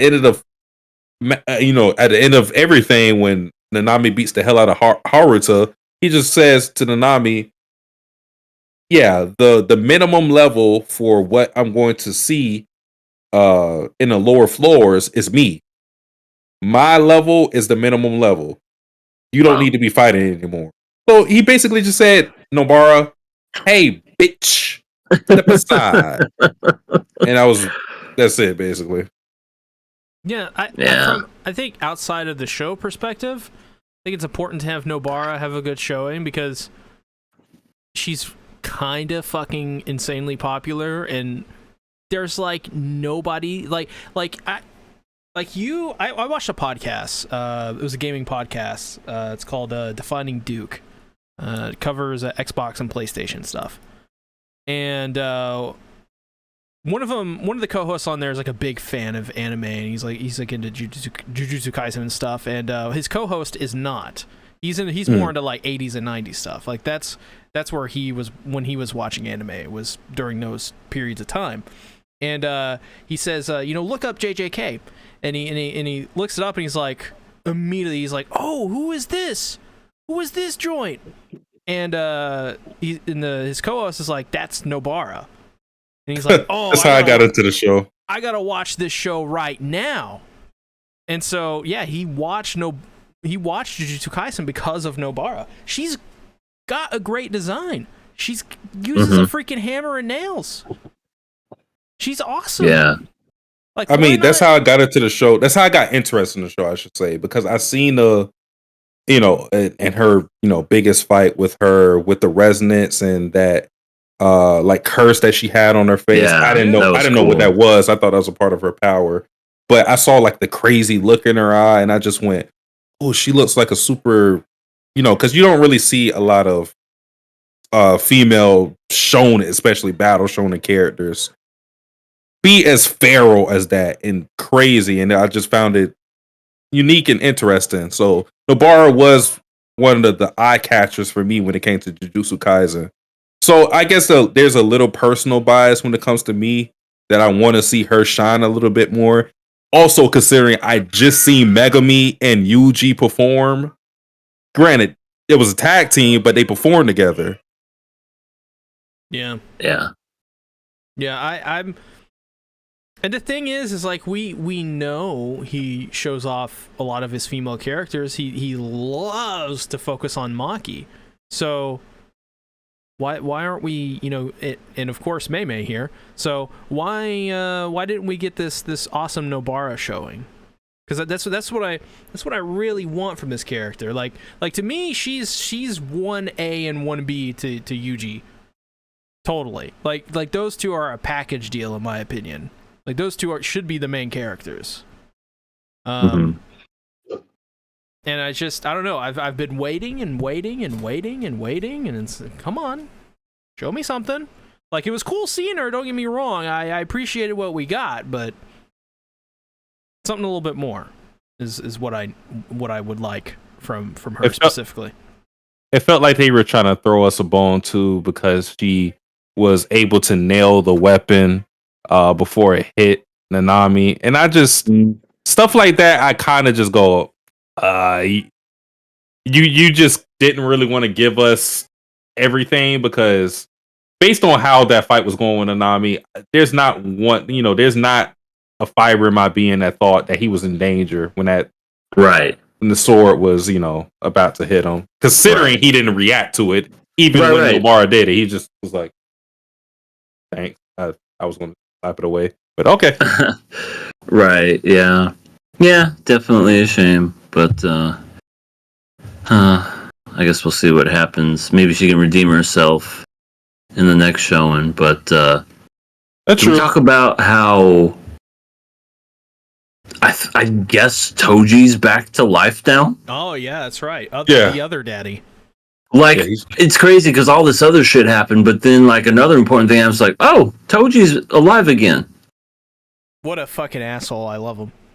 Yeah, at least he fuck the elderly. He killed the granny. Killed Ogami. She was like, I was sitting here rubbing the beads. What the fuck? And then just died. Straight up died. And I guess the other person's dead too, because he took over his body or soul, something. That was weird, because when I saw the guy talking and how he was like stuttering, I'm thinking, oh, that's him like not being able to hold I guess like the power, the body shape. It's probably gonna revert back. But then he was just like, Toji's back, motherfucker. Just, oh, okay, well, I guess so much for that idea. Well, and then too, I think this, because we seen this a little earlier, we don't know exactly what the body and the soul is within this universe, because that's true. With Mahito and him with his technique with basically affecting the soul, which gives the body different shapes and whatnot. I can't, based on what they've been saying, they're separate. The body and soul are separate, but they kind of serve the same function, because that was a philosophy question of, what makes a person human, their body or their soul.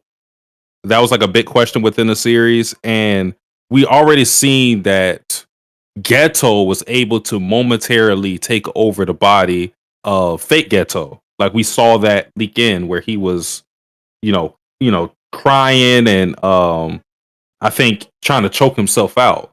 Yeah. And with this episode, Toji completely takes over the body, even though he's not supposed to. Yeah, he's that strong. Yeah. He is that strong to where he can take some, I don't know, washed up sorcerer and just be like, this is my body now. hope you've made room because I'm coming in. Yeah, it was crazy, but And I guess old dude, Mr. Clean, is dead too. Yeah, I think they showed him for like 2 seconds and whatnot. A lot happened in this episode when I think about it, but Yeah, that's a good Do you point. think he's dead? no, he's just knocked out. He's just But sleeping.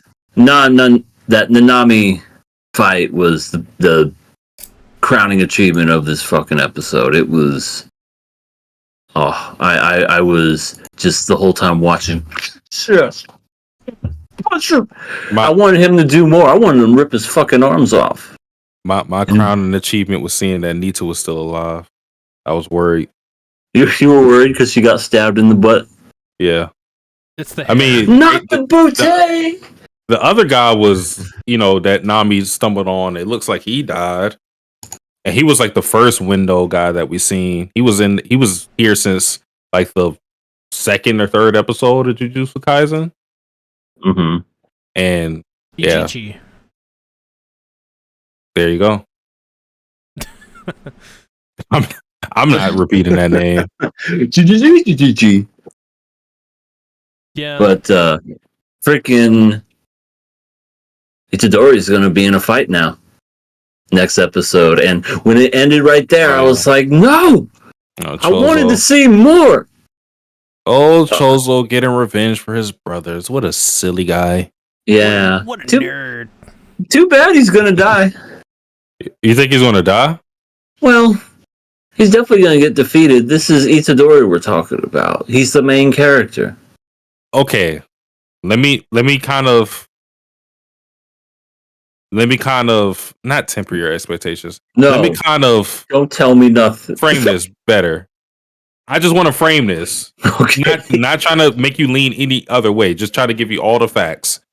Chozo, from what we've seen, is talking with guys like Jogo, Mahito, Yeah. Fake Ghetto, Mm-hmm. Octopus Guy, Yeah, Hanami on equal level. pushovers. Mind you, Yuji and Toto, as much of the work they put in, still could not beat Hanami. They put in a tremendous amount of work, tremendous. They still could not beat Hanami, straight up. True. Definitely Yuji not by himself, because without Toto in that equation, Yuji is not really even a factor. Toto's ability was the shining ability in that whole fight. So if he's anywhere near their level, Hanami, Jogo, Octopus Guy, Mahito, Ghetto, if he's anywhere near their level, Yuji by himself is going to struggle tremendously. Nah, he'll be fine. All right. I just wanted to frame it like that. No, I appreciate that. I guess you could say I mean, yeah, I could see it's definitely not going to be an easy fight. I feel as if this is going like Itadori is going to get cut up and bloodied and probably have some broken bones. But I feel like just like any type of enemy, he's going to pull that power from him and he's going to find a way. It's not going to end in one episode. It's probably going to be maybe a 2 or 3 episode length, but he'll find a way to beat him after everything's severed. I feel like the problem with Yuji, as far as me believing in him in certain fights, is that he doesn't have any other abilities in his arsenal. All he really has is his delayed punch and his just physical abilities merged with his curse techniques. That's it. And he can sure watch a movie. He can watch this shit out of the fake human centipede movie. If he could just like tell him, he's like, whoa, let's watch this movie. Let's watch the new Five Nights at Freddy's, and then like he'll get powerful. Just EA fucking died. what? EA, are you okay? You like froze there for a minute. Really? Yeah, that was kind of funny. Oh, was I still talking? No, you like completely froze. Oh yeah, didn't you hear froze anything? on YouTube. You froze on YouTube for a bit. Oh, I'm just looking at the playback. well, it's because of that guy that Itadori is about to fight. That son of a bitch. That son of a bitch. I'm going to avenge my brothers.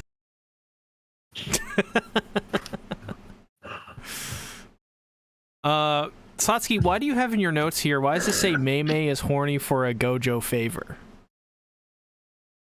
Because that's what she was working towards. She was very happy about doing what she did in Shibuya because she felt that Gojo was going to have to owe her whenever he got freed, or I mean, because they technically don't know what the situation is completely, but yeah, she was very excited. I mean, I think that's what that was her words exactly, that she's very excited. Yeah, but why is she horny? I mean, did you see how the way she was talking? I think horniness isn't just what you say, but how you also carry yourself. She very much looked horny. Okay, let's power rank. They probably smashed in the past, don't you think? I would hope Gojo? not, because she's way older than him. Wait, Mind you, she was an how old adult. is she supposed to be? I don't know how old she is, but think about it. She was an adult in their flashback. Like, she was? I thought she was in high school. I'm pretty sure she's like in her 60s, right? She's not a peer among Gojo. Remember, she's in her 60s. She was the mentor for Utahime, the girl with the scar. Who? Nice to know that 33 is old to you. See? Wait. Who? Mei Mei? Yeah, Mei Mei. It says Mei Mei is 33. Hell nah. So there you go. She was in high school. Well, this is what it says. No. Oh, wait. This is from CBR. Hold on. Let me go to the wiki. Hell no. I gotta look at this. Yeah, they never stated her age. Adoraburb says horny like Sylphie for Rudy. All right, let's kick Adoraburb. What? No, Burb's great. He brought up the one thing he should have never brought up. I cannot find her age. Wow, she does not look. Well, then maybe she's not super old. I don't know. I just assumed that she was the same age. Here's what CBR says. Since there are only 3 grades at Jujutsu Highs, Mei Mei would have been a third-year student at the time. It's safe to assume that she's only a year older than Gojo, which would make her 33 years old. There you go. That doesn't make sense. Why would she only be a year older than Gojo? Remember, in her this is how the flashback was. In her flashback with Utahime, Gojo, because no, Utahime is the one that's a year older than Gojo. What are they talking about? Let me. They just got their facts wrong. Utahime is the one that's a year older than Gojo. Why is this so hard to find? Hold on, there's a list here. No, because she's ageless. They never stated her age. I know that. If they did, I would have known. I would have took a mental note of it at least. Sasuke would have known. He's like, "Damn girl, you're." If I was guessing her age, I would believe that she's in her 40s, maybe mid 40s. That's what I would say. Well, then how old is Yu?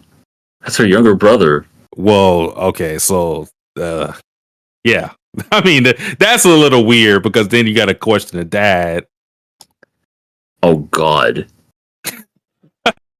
Holy shit. Because if she's in her 40s and Yu's like, I don't know, looks like he's 10. I'm gonna throw up. I mean, Ui might be a little older than what he seems, but either way, it's still gonna be weird. He's like, I'm 50 years old. He just has dwarfism. But again, in their flashback, Mei Mei is the mentor for Utahime, who is a year older than Gojo and Geto. If she is the mentor, and it wasn't like a total Yuji situation, it seemed like she was like she was mature even in the flashback. And that flashback was how many years ago? Maybe I think it was like 12, 15 years ago or something. Mei is causing us so many issues right now. Late 30s to 40s. Yeah, so officially, maybe there's a reason why. Maybe there's a reason why we don't know her age. Does she have like a secret? It's Mei Mei's secret. Maybe. Yeah. The Mei secret. Yeah. Well, anyway, she's a MILF. Hopefully her son is not her own brother. There, I said it. Oh my god, what a twist that would be. Holy shit. I mean, Mei's cool and all with her axe and stuff, but like outside of fighting, I don't know if I can get behind Mei. Oh, you can get behind her. It's very easy.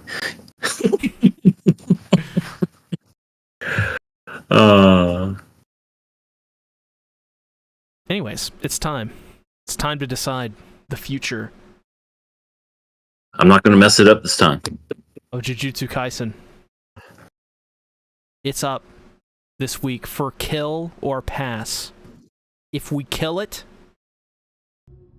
it ceased to exist. We eliminate it from our reality and from this universe, this fabric of time itself. We have a special guest. Oh shit! It's Gojo. Gojo. I mean, we got to get your thoughts here, Gojo. You're like fucking tall, hot, and sexy. We need your sexy opinions on your own show. Are you gonna kill or pass this shit? If it was up to me, I would kill it. Why am I not free? Yeah, it's true. That's another episode without me. Oh, now that we have you here, since this whole show's been about Mei, did you smash Mei? Listen, I'm not going to talk about it. My mom told me not to kiss and tell, so how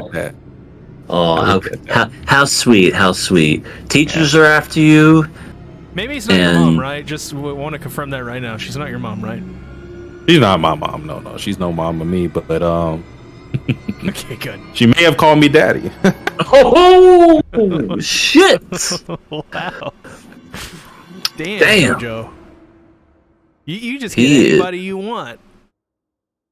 Yeah, it's kind of tiring, to be honest. Kind of want to challenge a little bit, But no, man.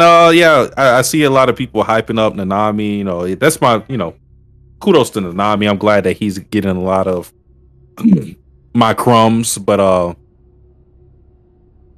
y'all must have forgot what the real deal was. I see a lot of people again. You want to hype on Nanami because I'm not here. I get it. But whenever Gojo's here and you see the blue eyes shining, 6 eyes shining, you know who the real attraction is for the show. Y'all didn't come here for Nanami. Y'all came here for Gojo. Just remember that. Fair point. I mean, yeah. It's very, very true. I mean, I was in a theater and I watched Jujutsu Kaisen 0, and the second you got on stage, I heard nothing but teenage girls going, God, it's him. It's me. Sometimes I get surprised by myself. I'm just like, wow, damn. They didn't do that to anyone but you. Wow, I'm really Gojo. So Gojo, what do you think about that piece of shit Toji returning? I mean, like, if I was here, I'd just chop him in half again in front of his kids, That's what I would do, but I don't really know I don't know why they're taking so long. How long was he in the episode? For like 2 minutes? Like, you guys, like, he should be dead already. I don't know. That's just me. I don't know. I don't know what they're teaching in these schools nowadays. These teachers are incompetent as fuck. Well, definitely have fun in that cube. It seems like it's pretty comfortable. I mean, once you start to lay on a bed of skeletons, it looks comfy. Cushions everywhere. They surprisingly have good food in here. I went to the cafeteria and like they were serving like everything you want: fried chicken. Oh man! All the sides you want: mashed potato, any kind of potatoes, French fries you want, tater tots. It was actually pretty great. Like, I might stay here for a little bit. Little vacation. Just kind of see if anybody could kind of compete with me. Like, where the hell is? Matter of fact, where's Yuta at? Where's Yuta? No, he's fighting Choso. No, Yuta. No, not UG. Yuta, the one with the emo guy with us. Oh yeah. What happened to him? Where is he? I don't know. I thought he was supposed to handle this. Yeah, Where are you at? To be honest, I don't think we've seen him since Zero. He's a little shy. I'll say he's spends all that time making out with his dead girlfriend. That's what. Wait, Yeah. I'm not touching that. This is why Maki calls him a bean sprout. He's just not. He's not pulling it together here. Shit. But I guess to answer your question, see Master of Tactics, I'm gonna pass this show. Oh shit. All right. Oh shit. Oh fuck. Well, I guess Gojo just did domain expansion over there. Domain expansion live on KOA for the first time ever. But Oh, hey Satsuki. You missed Hey. it. Gojo was here. oh, glad I missed that guy. Crazy. I heard he's eating good though in the cube. Yeah, apparently he's having steak dinners inside the cube. Yeah, who knew that there were steak dinners inside death cubes? But here we are. Satsuki, killer pass this episode of JJK. Oh, I'm passing it. Very easy pass. I would say this. Can I say this is the best thing that we're watching so far? Yeah, I think this is my favorite thing that we're watching thus far. It's definitely hit its stride. It's because, not to say that it was boring or anything, it was definitely, focused heavily on build up and story, and now we're finally, like, all that build up has now come to this, and it's paying off. Well, and as for me, I've made a decision. Pass. This is an easy pass. This episode is pretty good. Mei continues to make me uncomfortable, but we got Akari Nita. Akari, nice hair. Whoa, Just saying. you're cutting out. Well, you're cutting out. Well, you may not have cut out for the stream, but you cut out for us. See. Well, I'm just saying, Akari Nita. That's Nita. That's an easy pass. Hands off. What do you mean hands off? I've been a Nisa fan. But I liked Nita. Wait, I watched JJK before you did. That doesn't mean you're a Nita fan before me. But I literally, when I first saw Nita, I was like, dibs. Proof or it didn't happen. Is that how you did it? Dibs. Mine. God damn it. No takesy backsies. Tasty. Well, Who am I? who am I? It is time to get into Frieren episode.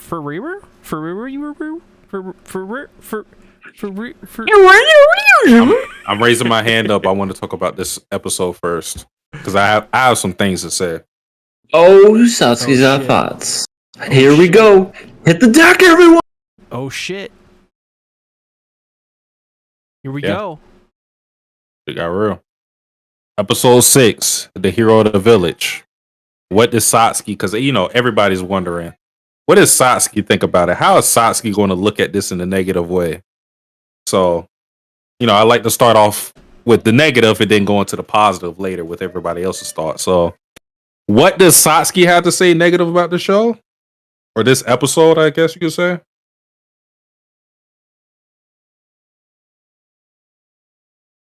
Nothing. It was a great episode. Wow. It was a great episode. Hey. This is my favorite episode thus far. Nice. Oh, we gotta get a celebratory. My leg! My leg! Why not just a clap? Same thing. So confused. So, Celebrate! Oh, my leg! No, but this was this was a great episode. I don't know what. Maybe it's just because I'm a fan of Stark. But I think this because I think what this show does or what it was failing to do with me was get me emotionally attached to these characters and their stories revolving around them. But when it came to Stark and seeing him do what he did in this episode, like first of all, Stark is just cool ass character to me, and I like the fact that he isn't devoid of fear, because I think that's a lot of ways that anime show that characters are badass. Look at him; he's unfallible in the face of unprecedented danger. I think the fact that he was scared and shaking before he saw, or before he battled the dragon, and he still did what he did. I think because we said this before, it's the whole difference between bravery and fearlessness, or courage and fearlessness. There's a distinct difference. Fearlessness is ignorance of fear itself. Bravery is the overcoming. Courage is the overcoming of that fear. It exists within you, but whatever it may be, in this case, it was his resolve to protect the village that superseded all those feelings of hesitation and anything that was preventing him from killing the dragon.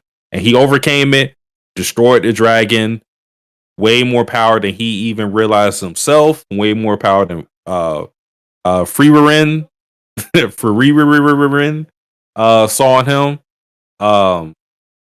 So that I love, but I think probably my favorite part of it is just how they related that to Aizen, or Aizen, his Lord Aizen, his dwarf master, and how they showed how he was also the same way, trembling in fear before a battle, and how he overcame it.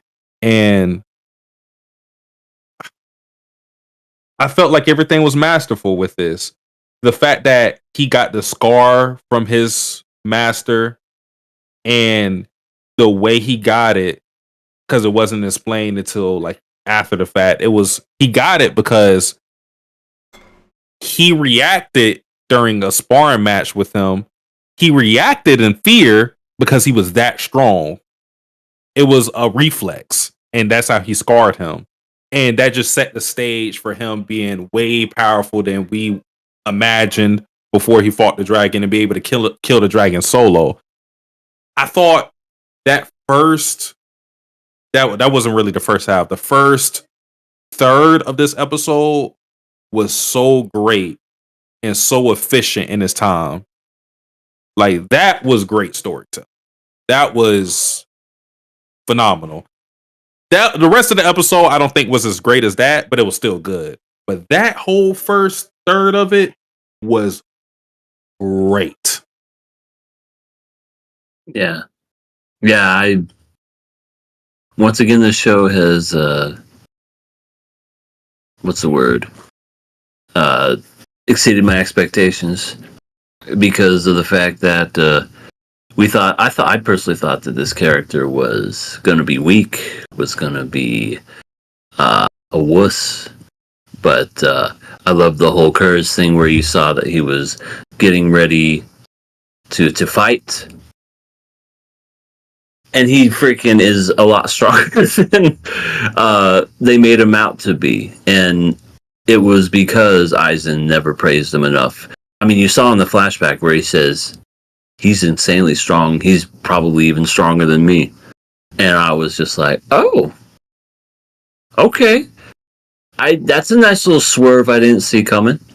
It was really, really cool. And I enjoyed some of the shots that they animated with this. I loved the shot where you see him on, I don't know, this is just me being a nerd or whatever, where he's just on the dragon and he's holding the side of his face. It looked like it was like a steady cam that was rigged on him, and he's just like holding on to it. I thought the way they animated that shot looked really good. Like, that was really cool. But yeah. shoot the beam now. It's like, just look, the dragon's dead. He's already dissolving. Look at him. Oh shit. Yeah, that was cool. That was fun. This anime is well animated, looks beautiful, and yeah, we had that, and bunch of other little touching things here and there. I loved how Stark was having a conversation with Fern, and Fern was talking to him. It's like, you're a normal person. Being here for 2 years would be crazy, right? That was she funny. got all up in his face. Yeah, that was pretty funny. Because any normal person would be like, yeah, I'm not going to be here for 2 years. Yeah.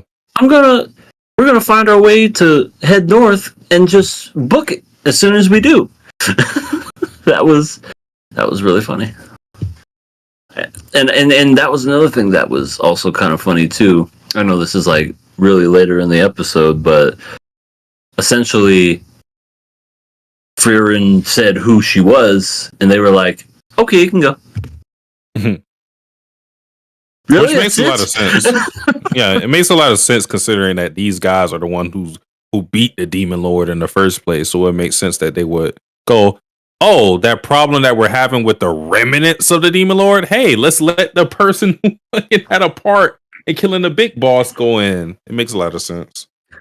See, you would remember this because you recently saw it from Monty Python and the Holy Grail when they were crossing the bridge. It reminded me of that, where he's just asking, he's like, answer these questions 3. What do you want? The Holy Grail. What do you seek to go across this bridge? What is your favorite color? Blue. Okay, you can go. It's like, wait, that was it? And then the next person does it, and then he says something like he says the same thing, but then like the third question is different. It's like very hard, and he goes, what is the capital of Rhode Island? Well, I don't know what the So but yeah, good. it is so good. I love that movie. It was made in 1975, and it's still fucking funny to this day. It is hilarious. But that's what it kind of reminded me of, where it was like, oh, you're Frieren? Get the fuck on up there. Slotsky, in your notes, you call Fern and Frieren the F sisters. Yeah. That's because I wrote well, it was kind of like last week we did it. I wrote their names so many times in the notes. I kept writing Fern and Frieren. Fern and Frieren. I got tired of writing that, so I just said I'm calling them the F sisters. They're both their name starts with an F. They're the F sisters. Sounds like that just sounds. It sounds horrible, but what can you do? I mean, imagine if you called them the double F sisters. Oh, That man. sounds way worse. Yeah. Yeah. I mean, I don't even want to entertain it. That's how bad. Are you not entertained? Double F. Sorry. that's what it means, though. But besides just hyping Stark, I really like the dynamic between Stark and Fern too. At least when it came to Fern relating her own initial fears with fighting monsters with how Stark was feeling and how that was she talked what was I think I wrote the exact comment she says that his resolve to protect the village will not fail him, and I thought that was that was before he fought the dragon and whatnot, but I thought that was a good way to get in the funk of having these characters have a good dynamic between each other, because I knew Stark was going to join the group the minute that Aizen kind of vouched for him and whatnot. So I already knew he was going to join the group. I just had that feeling. But yeah, having those characters have that initial Stark of Fern kind of just, I guess reassuring him that he'll be fine in all of this because it's something that she dealt with in her journeys. That felt pretty good. And throughout the episode too, they had a kind of cute relationship. Fern kind of being so happy that she has a normal person to deal with instead of Frieren, because she has no urgency because of her huge life expectancy. So Yeah. having someone who's like-minded with her in terms of wanting to do things at a decent time, that's important. So, yeah, I like the relationship that's budding between these two.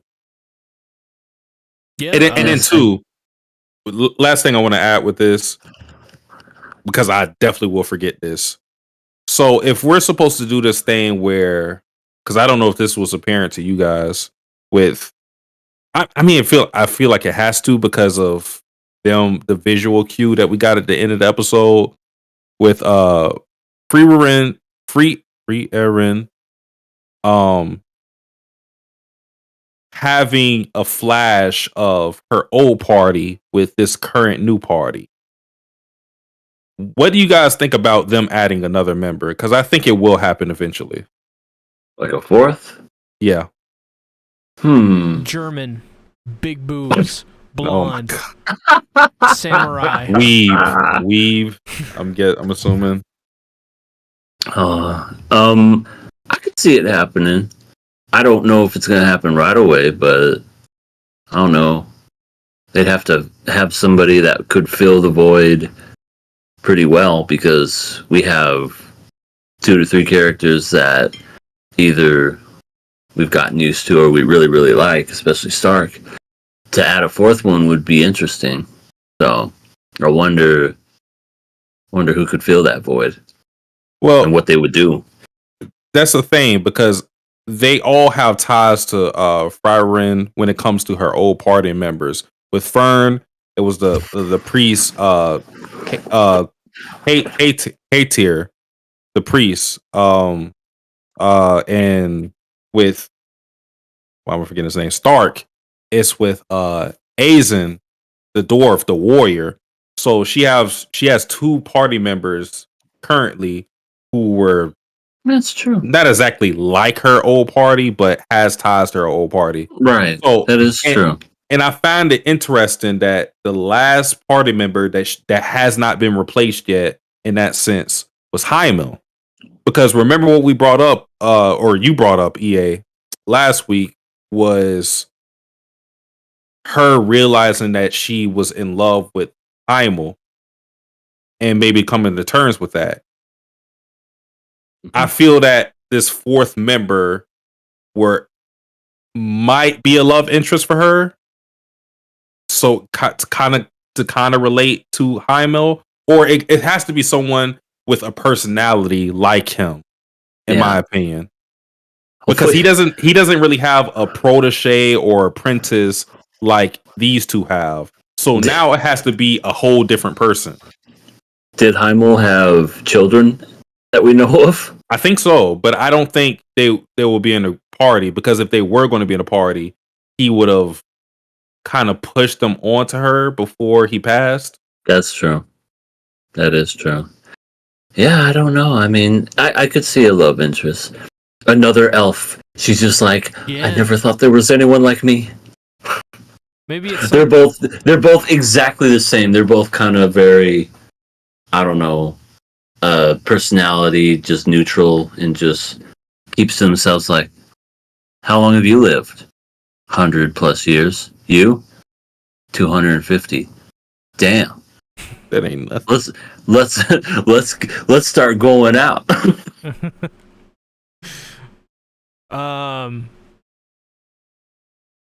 Well, I mean, I guess what I wanted to say is what both of you have already covered. So I guess I'll leave it at this. I liked when they defeated the dragon. They Frieren gets super excited for a second to see what the dragon has with all of his treasure that he's stowed up. I thought that was just very funny and cute. And there's another thing I wanted to say, but I forget. Also, what you can make shave ice. Stark being using his intimidating face to talk to the black market people, while 5 minutes ago eating this. I don't know what the hell is it. Like this parfait looking ass dessert.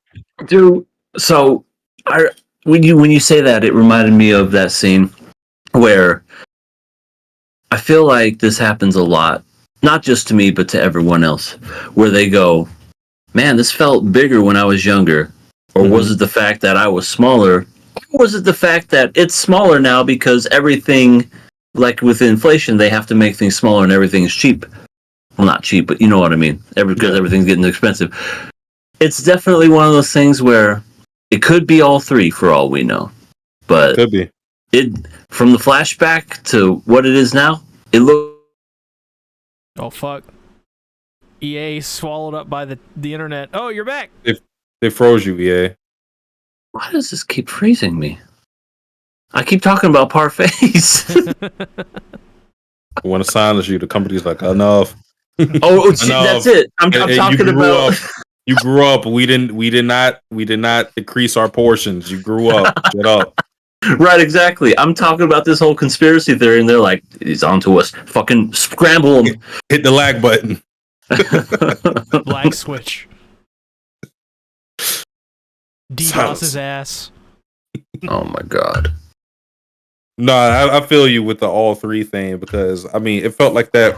It felt like that for me when it came to stuff like the little snack cakes or potato chips I used to have, especially snack cakes. Especially potato chips. I feel like chips used to fill the whole bag, but now it's you get 3 chips in one little fucking dollar size. It's like 1, 2, 3, num num num. Boy, that was delicious. Now they're selling hot chips. Or it's just one chip and it's hot. So give me a bag of those. Hot chip, not chips anymore, just chip. Yeah, so ridiculous. Oh yeah, good show though. Good show. I think there was something else I wanted to say with Frieren. Dark and his intimidating look.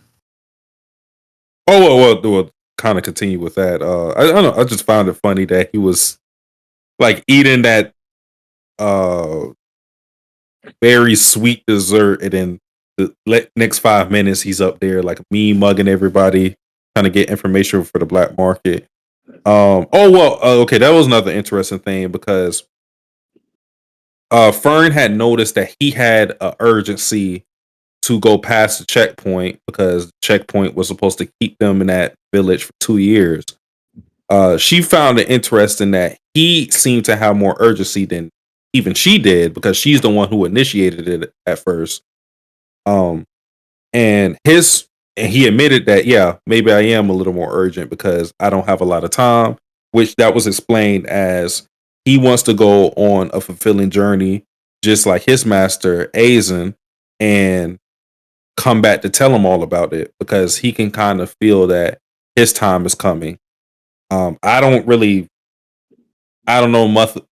know much about mythology as far as how long dwarves are supposed to live, but obviously he isn't going to live as long as Frieren. So yeah, his time is coming. I know dwarves can live a while, not nearly as long as elves. Elves are almost immortal, but dwarves, I feel like, can live to be 200 years old. Oh. Which is crazy to think, but yeah. While humans, well, we'd be lucky if we make it to 50. No. I mean, God. I know that's very bleak to say, but no, we're doing better. Modern medicine. It's gonna be living to 100 doing this King of Anime podcast, and we'll still be telling people, please subscribe. We're almost at 500. Back in my day, we had a lot of things, like, for example... My leg! My leg! You don't have your legs anymore. That just collapses on the podcast. Wouldn't be the first time. It is time, though, you guys. Okay. Killer pass. We're talking about Frieren now. Shit's getting real, yo. Nah, I'm raising my hand to go first again. All right. Oh shit. Okay. Oh god. Duck everybody. when the Mushoku Tensei comparisons to the show was brought up, I was super adverse to it, and I wasn't even that big of a fan of the series. It was just that I felt that the only thing it had in common with Mushoku Tensei was the fantasy setting. But what I find interesting with us being in this position of a killer pass thing, when it came to the killer pass decision with Mushoku Tensei, the very next episode, it had an episode in which it made us regret passing the very next week. Yeah. This episode had an episode, for me at least, before it came to the decision to kill or pass it, it completely sold. Now I won't say sold me on the series, but it completely changed my mind frame when it came to the series. Episode 6 for me is the best episode of this by far, and it made me look at this in a completely different light. So whereas Mushoku Tensei kind of dropped the ball after the killer pass decision, this turned the fuck up for whatever reason. It's like they knew this was the episode. They're like, Sasuke's gonna talk shit. Make this the best episode. All right. Yeah, so it did really great this episode. So obviously it's a pass for me. Nice. Yeah, it's also a pass for me. I've been enjoying this series. You heard what I said. I'm passing this. It is something that, well, I'm just a huge fan of Madhouse in general. I feel like, well, they don't really do animes as far as like second seasons, which is a shame because it's weird. Like Madhouse will pick some really good ones that they'll animate and it's just god tier. And then they'll do that Oogie Boogie Pop that we watched one season and it's the anime. Wait. Oh yeah, it was Boogie Pop. It was Boogie Pop. Yeah. And I think to myself, why did they animate that? That's so dumb and stupid, and that was a try hard anime. But oh god. This series has it all. It's got beautiful animation, wonderful backgrounds, the music is perfect fitting and perfect setting with the fantasy realm, and I enjoy this world, and I think it's a very unique take on what the fantasy genre as a whole is. Yeah, or go ahead. And so far it hasn't been, because contrary to popular belief, you don't have to have a degenerate anime to explore certain avenues with characters. It doesn't have deplorable characters. You can actually make a story with characters, like actual characters. You don't have to have, oh, let's see if I can let me just squeeze her and yeah, no, let's not. So yeah, easy pass for me. I'm really liking the show. I don't know what it can do to fuck up unless it pulls a Motensei and decides to really get bad. Pile on the raunch. Yeah, for me, I give it a pass. That is very easy for me to do. I love this series. I find just for example, the cast is really good. Stark is awesome. Not only his design, but as well his character is so just interesting. You really get into the head of this guy, and you really want to see him succeed. So he's really easy to root for. You have Fern, who is just dealing with Frieren. So there's a little bit of I don't know, not animosity, but kind of like these two are like traveling together. So she has to stick up for her, being a weird elf. And then Frieren is she's all charm. She's like just easily the most charming thing about this show, and I think that really goes a long way to it really just goes a long way in general. And I think where was this show when we started watching Motensei? Because this is seriously, This is everything I've really, so far, at the very least, everything I generally want from a fantasy series. I don't want Rudy bullshit, you know? I want stuff like this. Stuff that explores themes and worlds and people and talks about serious things and talks about maybe existential things. Erections? Erections, yes. I want to know why Frieren can't get an erection anymore. Where is her erection? Why does she have been 100. It's been 100+ years and she still can't get it out. Her ears are pretty stiff. Oh, Depending on what you're into. hold on. There we go. Yeah. Yeah, no, I love this series. I'm gonna do a video on this, either probably next week or the week after. I also want to do another video on this where I compare Frieren and Mushoku Tensei and how that series did it wrong and how this series does it right, and why that, you know, Frieren is so much more enjoyable. So that's my idea. But with that out of the way, let's go ahead. Let's get into our final show of the evening before we hit the questions. Spy Fam. I'm gonna start off since I basically didn't even get to talk about Frieren, because all you guys totally talked about everything that We I wanted to hijacked say. everything. Yeah, you inadvertently. Not a big deal, of course. This show is running pretty long at this point, but this episode of Spy Family was pretty interesting because it really focused on two characters that really haven't. Well, one character that hasn't gotten barely any time, and then another character that is very beloved, which that is Borf, the dog, and Damien. The Borf stuff was funny because I love how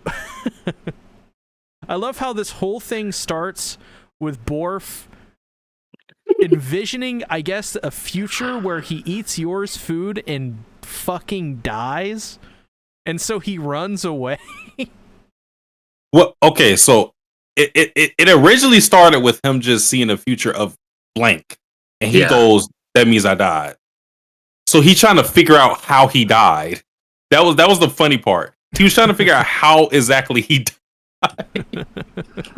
Yeah, this whole part of Spy Family was freaking hilarious. Like, I look forward to a good bunch of my shows every week. This one I look forward to because I think it makes me laugh the hardest out of any of the episode or any of the shows that we're watching.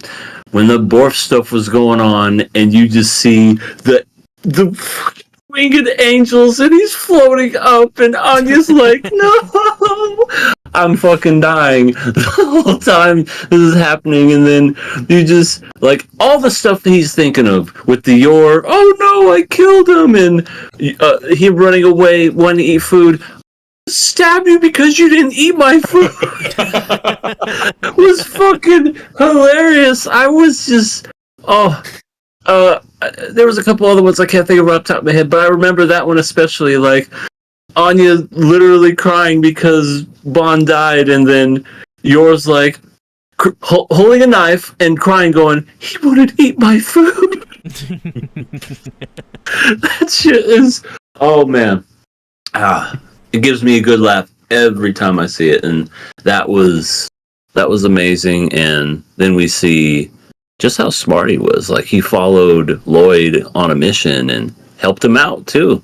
Freaking Bond was kicking ass, literally. Yeah, he was. It was really nice to see him the spotlight of this, and I think it's really funny that this continues the trend of Lloyd being somewhat oblivious, I think, where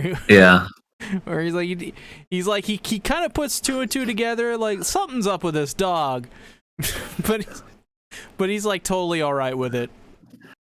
The Cryptid Storm says that Bond imagined Twilight as a hunter-gatherer.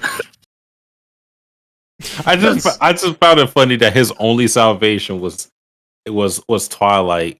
Just to go to show you how bad Yor is at her job of being a housewife.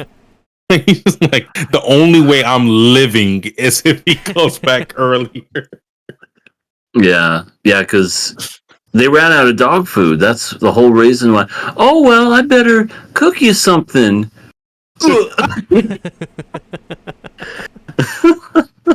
This is what happens. This is what happens when you marry Yor. This is why she's single. This is good.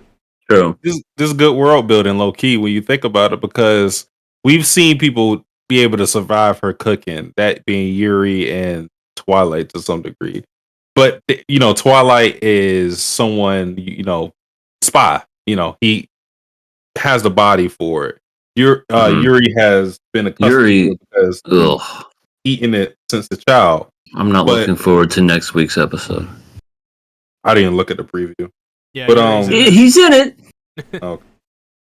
But yeah, Bond is like, I'm not built for this. I'm not built for yours cooking.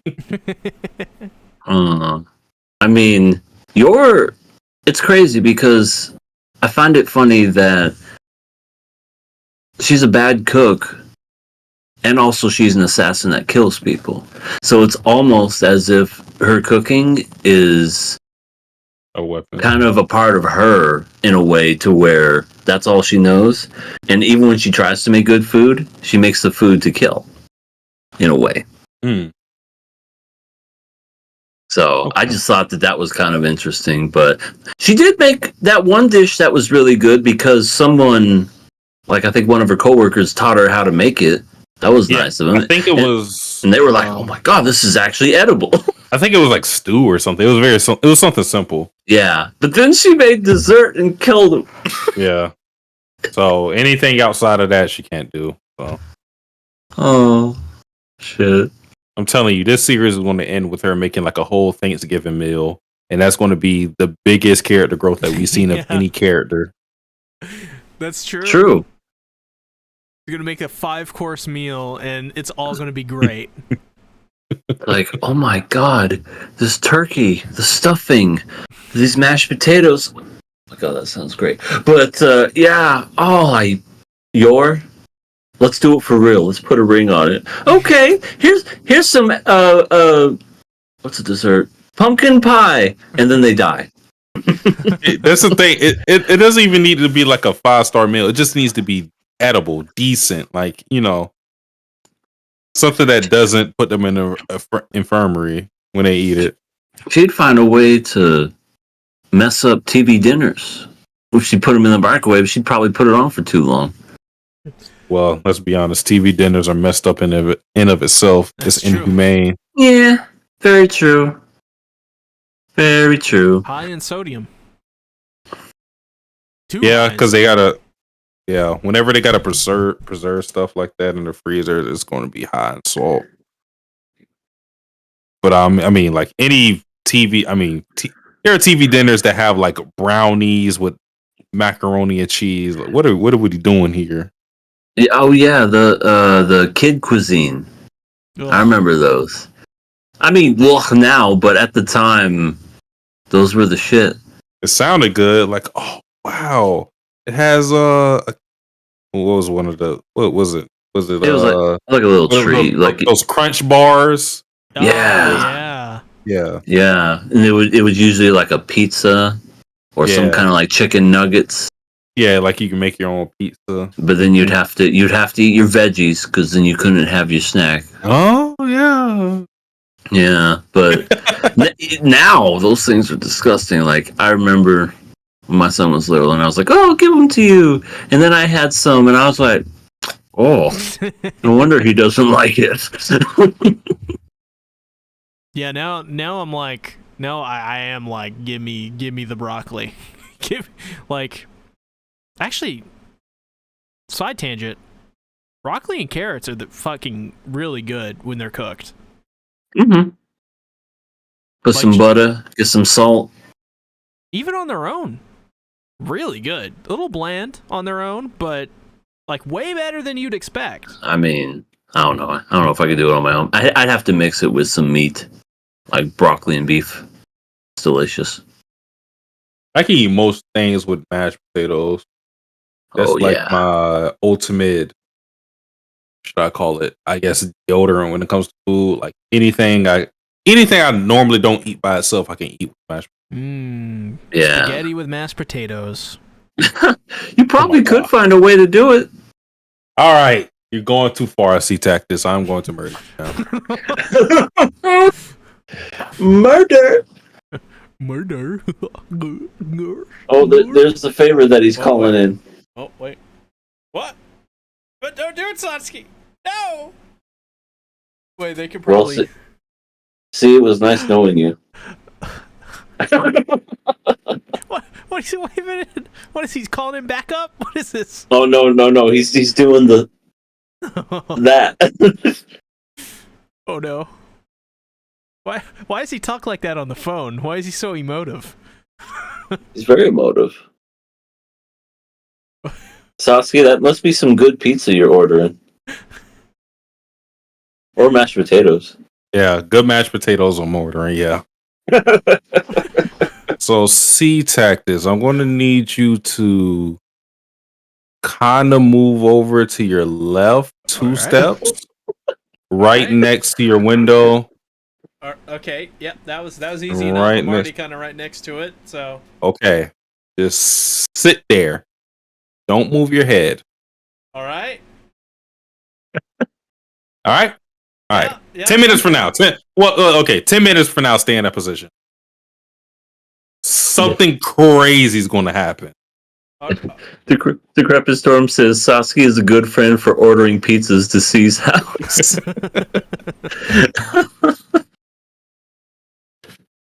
Yes, he is. Second half is focused on Damien, though. Yeah. That one was okay. Yeah, I didn't like that one as much as the Borf one. I kind of tuned out a bit, but by the end, I really liked it, though. Here's the thing about it. It's more important than the Bond stuff because the Bond stuff is kind of there for fluff, although it's with a character that we don't really focus on too much. Yeah, I like Bond.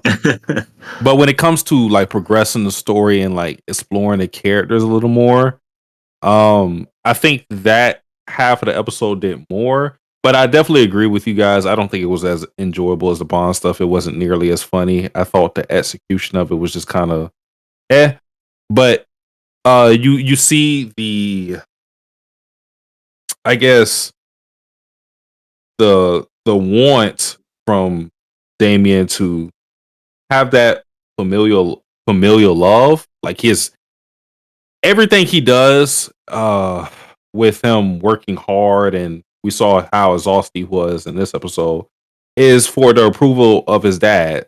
That's it. He wants his dad to praise him because his dad is just, he'll just sit there bug eyes. Did you do what you needed to do, son? Don't embarrass the Desmond name. Son? Yeah, I would hate to have a dad that looks like that. Are you a doctor yet? Are you a doctor yet? I'm 5. Call me when you're a doctor. He is so creepy. God, I couldn't imagine having a dad like that. And we already talked about this before, but it kind of retroactively excuses Damien being such a shithead in a way. Mm-hmm. Because my God, we don't know about his mom, but his dad is just doesn't seem to be there for him at all. And I kind of that's kind of like the real life too. We don't really know like a lot of people who may be affected by their by their childhood and what it maybe happened to them. But yeah, he's just whole time he's working for his dad's love, basically. And what I did like about this episode is that his friends were there for him. So at least he has some foundation of just some type of love when it comes to people involved in his life, because of who he is, a lot of people just kind of want to be around him because they know what he can do because of who his father is. They know that he has a lot of power. Like, think about it. Even within this school, a lot of people suck up to him, and they come from prominent backgrounds. So that just shows you how important Damien is with this, with everybody. But he found some genuine friends who want to be around him. They took the tension, which that may not sound like something crazy, but for kids, you know how much kids don't want no detention. Kids are not going to take the tension just to hang out with their friends unless they really care about them, unless they really think they're fun to be around. Like, nobody wants detention. You know what I mean? Not detention. Yeah. Torture me, kill me. Just don't take me there. But he found some genuine friends who was willing to take the tension for him. They did some camping and had some fun, and it was really just about Damien kind of opening up to realizing that he can't just overstrain himself and that you got to take breaks, which I think that's a life lesson in general. Mm-hmm. There's times to push and there's time to pull. Exactly. But yeah, I think the concept of the second half was really good. I just don't think it was as entertaining as the first half with Bond, because it wasn't nearly as funny. No, I did think the one teacher was kind of cool looking.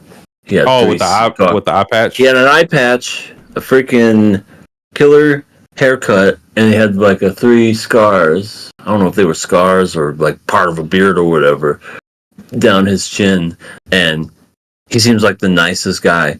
But he looks so scary. He does kind of look like Hudson. But you see someone like that in a bar or just like in any type of show, you're like, he's about to kill someone. But in this episode, he's just like a teacher giving some heart-to-heart advice to a 5-year-old. Thought that was funny. Yeah. Well, any other thoughts on this episode of Spy Fam? No, it was kind of, to be honest, as much as I loved it, it was kind of filler-ish. Yeah. But I still enjoyed the Bond scenes. I felt like they were so freaking funny. Just, I agree. Always knows how to make me laugh. Yeah. Not anything to add to it. Well, my friends, it is time for our final segment of the show, and then we'll let you all go. Rhymed. Of course, we're talking about questions, viewer questions. Question. So we don't got too many this week. We got a small handful. But the first question is for Sansky in EA.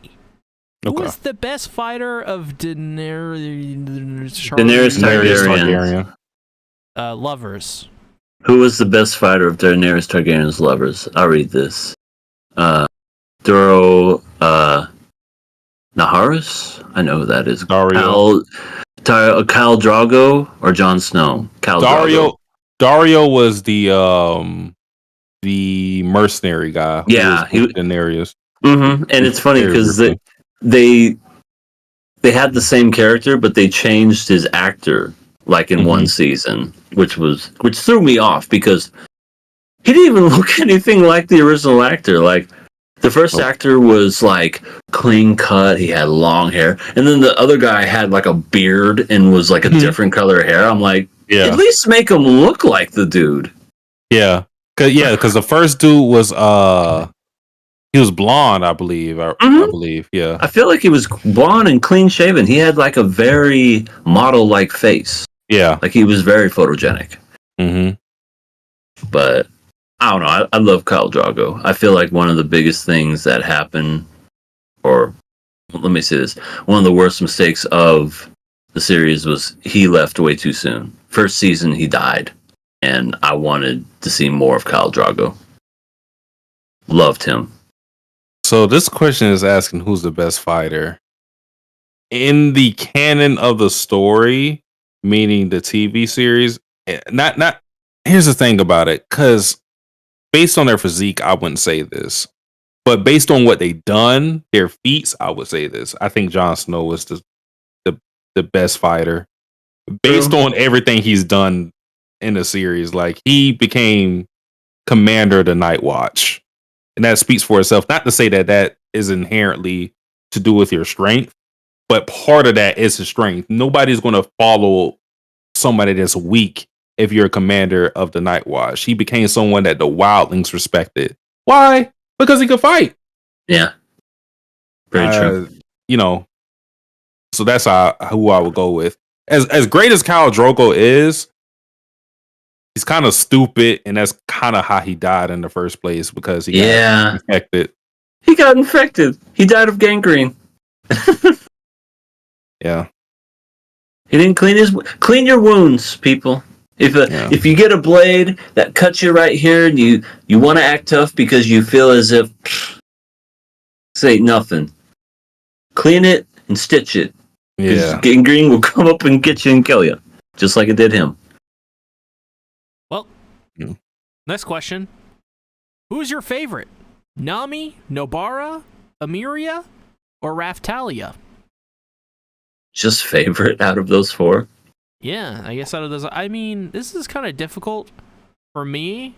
Partly it's partly easy because I can eliminate Emilia and Raftalia immediately, because Raftalia has like a Sylphie thing going on with her. Where it's like I like Raftalia like quite a bit before season 2, when season 2 completely neuters her character, and she's like, "Oh, I want to put the slave seal back on me. I want to be a slave." Yeah. Stupid shit. Stupid shit. I want to be a slave. I mean, she, sticks by his side, and she's kind of like feels like a little bit like her own person. Not too much. She still kind of feels like a Naofumi slave, but there's a hint in there that you go, oh wow, this character has potential. Also, it's funny when she's drunk. She's also 12, so that's even funnier. Leads to a lot of hijinks with her in the series. Remember that one time in season 1 when the big fat bird? Oh my god, Philo. Yeah, remember when she like put her hand in her fur or feathers or whatever, and immediately fell asleep? Yeah, they all did. I remember that was amazing. That was funny. And then the Philolios came out of nowhere. Like every time we appreciate the attempt, but the frequency is just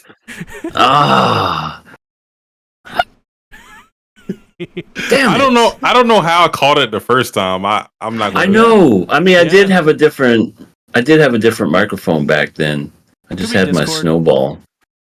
But yeah. Oh yeah, maybe it is the noise suppression. I will easily eliminate Emiria though, because she's basically just Subaru's girlfriend. That's her entire character.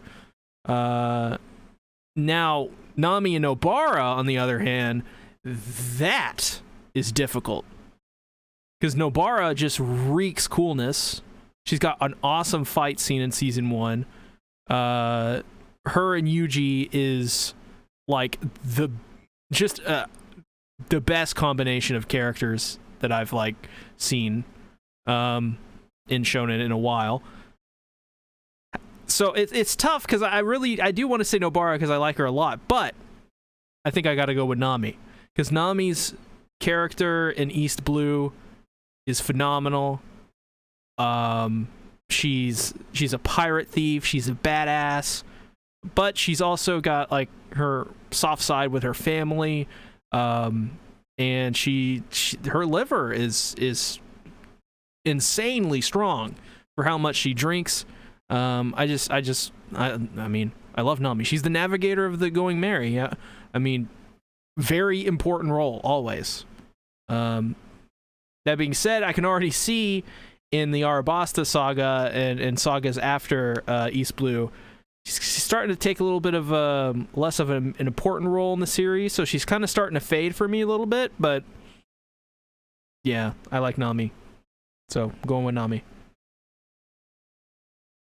Yeah, Yeah, I'll.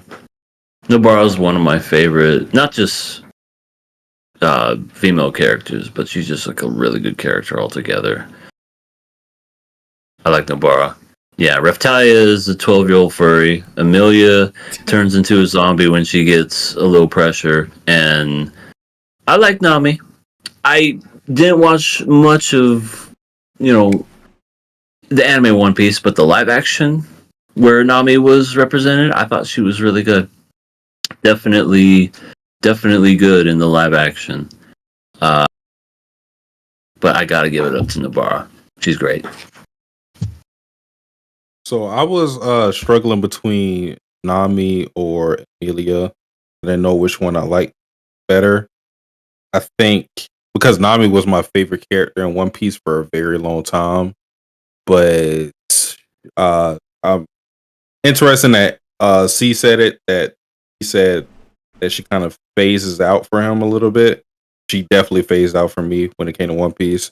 Amelia, though, I think her importance has always remained constant in ReZero, whether it be through her own actions or the lives that she touched, that being Subaru, of course. But no, I respect a lot of things about Amelia. Her ambition, her being put behind the 8 ball because of her being a half elf and not, people not respecting her. Her trying to get political power despite not being as ruthless or cold as everybody else. I think she's a really interesting character. And yeah, not to say that the other characters aren't cool in their own right. I just think for me, Amelia is a big focal point in the series, and she always stays that way. Whereas I can't really say that with Nobara. Cool moments from her, but she isn't in the focus enough for me, which, I would like, but it's just not a present. And then who is the other character? Rafta. Okay. Yeah. We don't got to talk about that. Well, next question. Who wins this fatal 4-way at SummerSlam? Yawak, a.k.a. Yawabababa, Saitama, Goku, or Gilgamesh? I mean, you put Goku in there. Goku's wins. A lot of...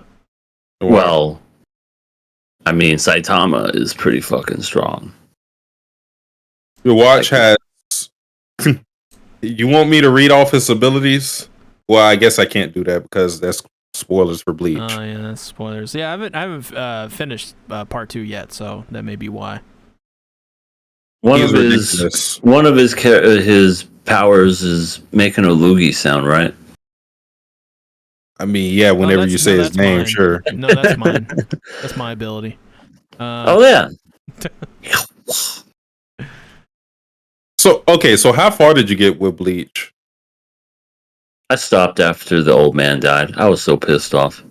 Well, okay, there you go. He's able to beat him. Oh, yeah, after he's distracted. Whatever. Sure. That's true enough. But if, here's the thing. If we had to talk about them in their peak condition or whatever it may be, or at least how we view them. And at that point, he stole Yamamoto's Bankai. So with that in mind, I mean, who was on it? What can Saitama do against that? He can very irritatedly punch him as he picks his nose and does that. I don't think he's going to even get close to him. He can make out with Fubuki. That too. You know what? I think Saitama just gets tired and says, this isn't even worth it. I'm going to get me a sale on roast beef. Listen, he is ridiculous. I like Saitama. Your watch is ridiculous. Goku is ridiculous in his own right. Mm-hmm. And he has some things that he could use against him for sure. I'm still going to go with your watch. Gilgamesh, nah. When you get to this type of power, no. Gilgamesh is like... I'll drink his wine. In his own universe, he's amongst the best, if not the best. Yeah. But yeah, in this context, yeah, I think you'd be the first to die, sadly. He's going, you mongrels! Hey, I'm Goku. I'm gonna punch him Who in is the face. that? Goku, right? Goku gets like hit with some of his freaking swords, and he's just like, "Hey, that tickles." Wow, a those mongrel fishing like you. rods? Wow, I'm gonna fillet my fish with one of these swords. I can just imagine Gilgamesh. You fucking bitch! Why are you using you cutting sword with it? You do not have nearly the prestige to touch. Look upon my weapons. He takes one of the swords and starts picking his teeth with it, and then breaks it. Interesting you say that, Gilgamesh. Oh man. Yeah. Next question. You can only do one thing. What? You can only do one thing to your waifu who is in front of you. Which of these options are you choosing? Light ruler, you okay? 1, kissing her, but I guess she ate a big bowl of various foods. 2, play paper, rock, scissors where the loser gets slapped. 3, rub her feet. She just got back from a pedicure. What is this question? This is the light ruler question. This- Bro. can we- He wants can we us to skip pick it? the third one. He wants to pick us the third one. Let's skip it. Skip. Well, Light ruler. Terrible. I don't know. I mean, No. if she's my wife, Uh-uh. I feel like one's kind of easy. No. You just kiss Don't her. You, do- not doing like a Please. mouth to mouth thing. You just giving her Please. a peck on the lips. See. You're playing his game, see? If I'm inserting logic into this. No. No, that's the problem. You can't use logic when it comes to people like this. This is true. Anyways, next question. Which anime character do you think would make a great streamer? My pick would be Aqua because she's so bubbly and airheaded. That's a good That's one. also like from Light Ruler, but this is actually a decent question. Would be a good streamer. I know who I'm not picking. I'm not picking that girl from Rent a Girlfriend who's already a fucking streamer. Oh, I thought you were going to pick that girl from Rent a Girlfriend because she's already a streamer. No, I'm not Wait, picking there's her a because streamer girl and Rent a Girlfriend? yeah, you missed it because you skipped a bunch. Anyway, if That's good to know. Okay. Oh my god. EA, I don't know if you're going to agree with me.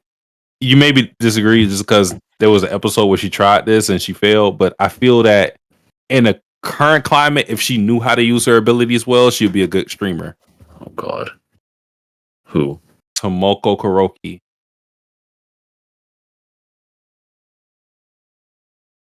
I feel that if she was able to harness like her degenerate energy, right? She could be a good streamer. Yeah. She doesn't know how to do it though.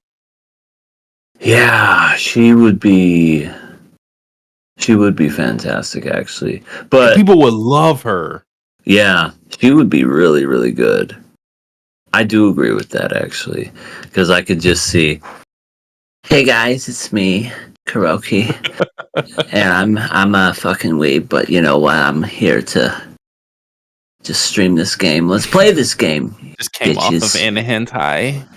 Yeah, she would play those dirty smut games, and she'd get Yeah. banned from Twitch. I mean, if we're going that route where it's kind of like a little suggestive and catering to the degenerates, I mean, Ellie Nalise. Oh my god. She'd be making Who's she? bank. Yeah. Oh no. But I just remembered who she was. Why would you say that? Yeah. She would be the freaking kiddie pool girls that would be, as soon as someone donated someone, they would be like, oh, what's your name? I'm going to write it on my tit. What she'd be like a Linity or Amaranth or whatever her name is. I wouldn't know. Osmond But- Goldwood would defend her every week.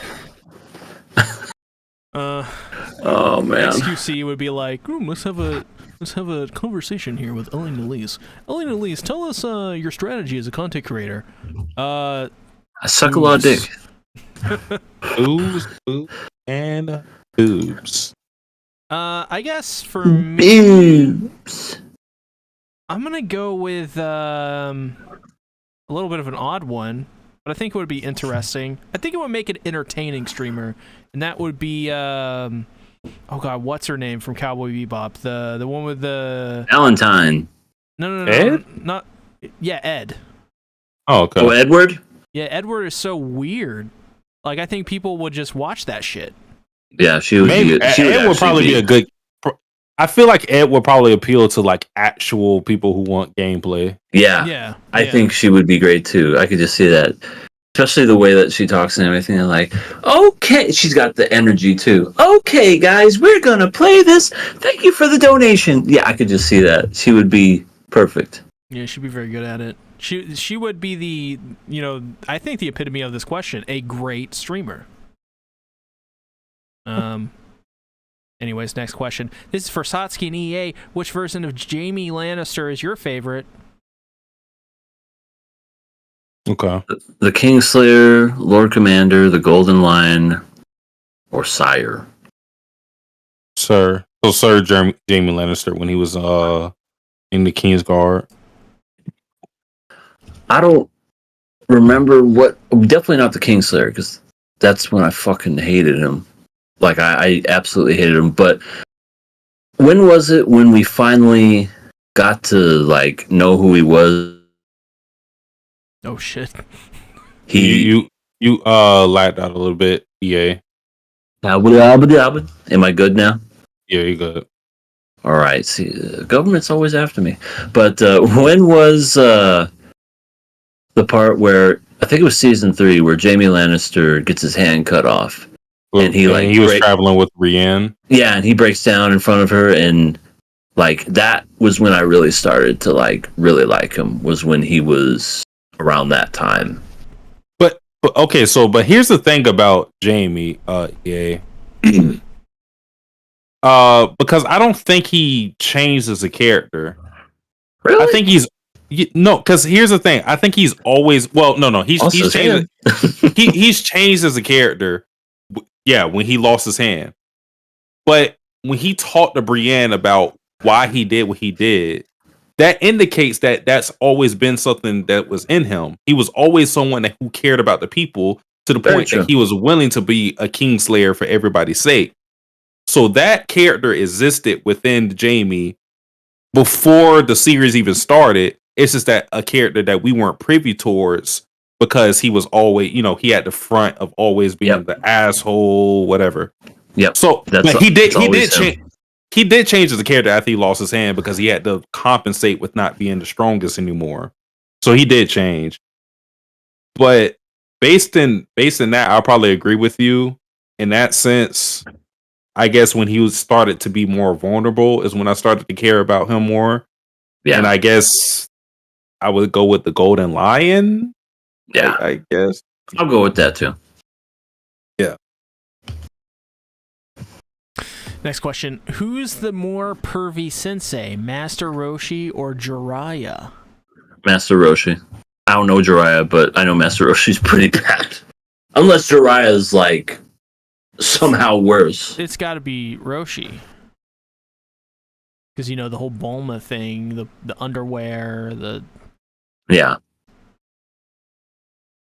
What is Master Roshi's perviest moment in y'all eyes?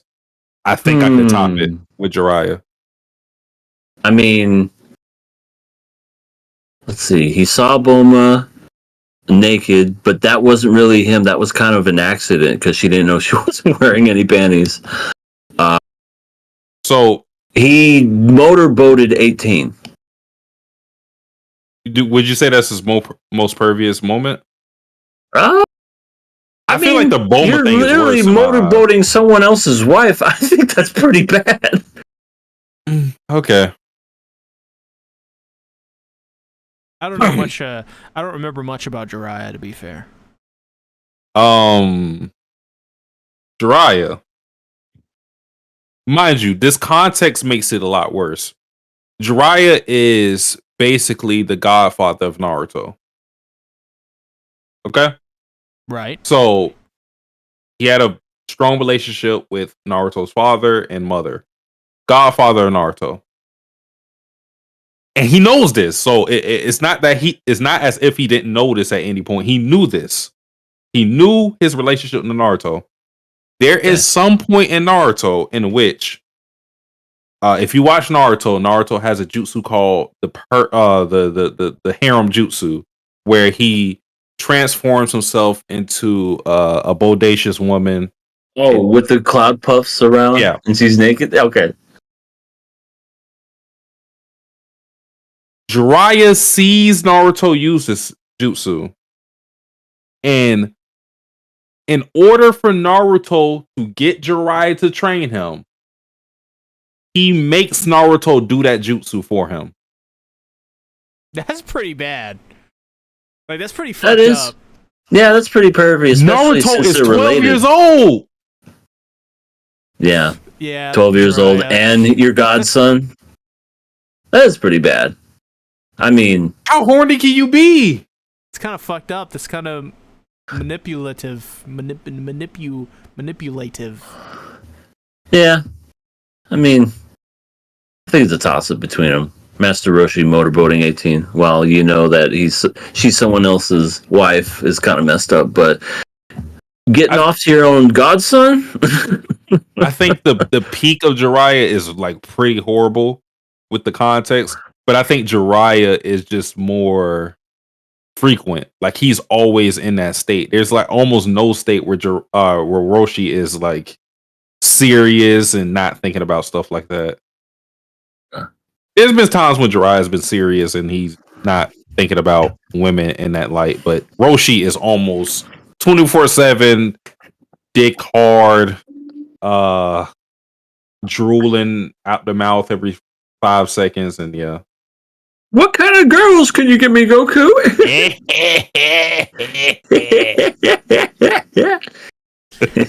Anyways, final question. What makes... Yes, read it. Read it. This is not a question. This is... EA wrote this. This is a question.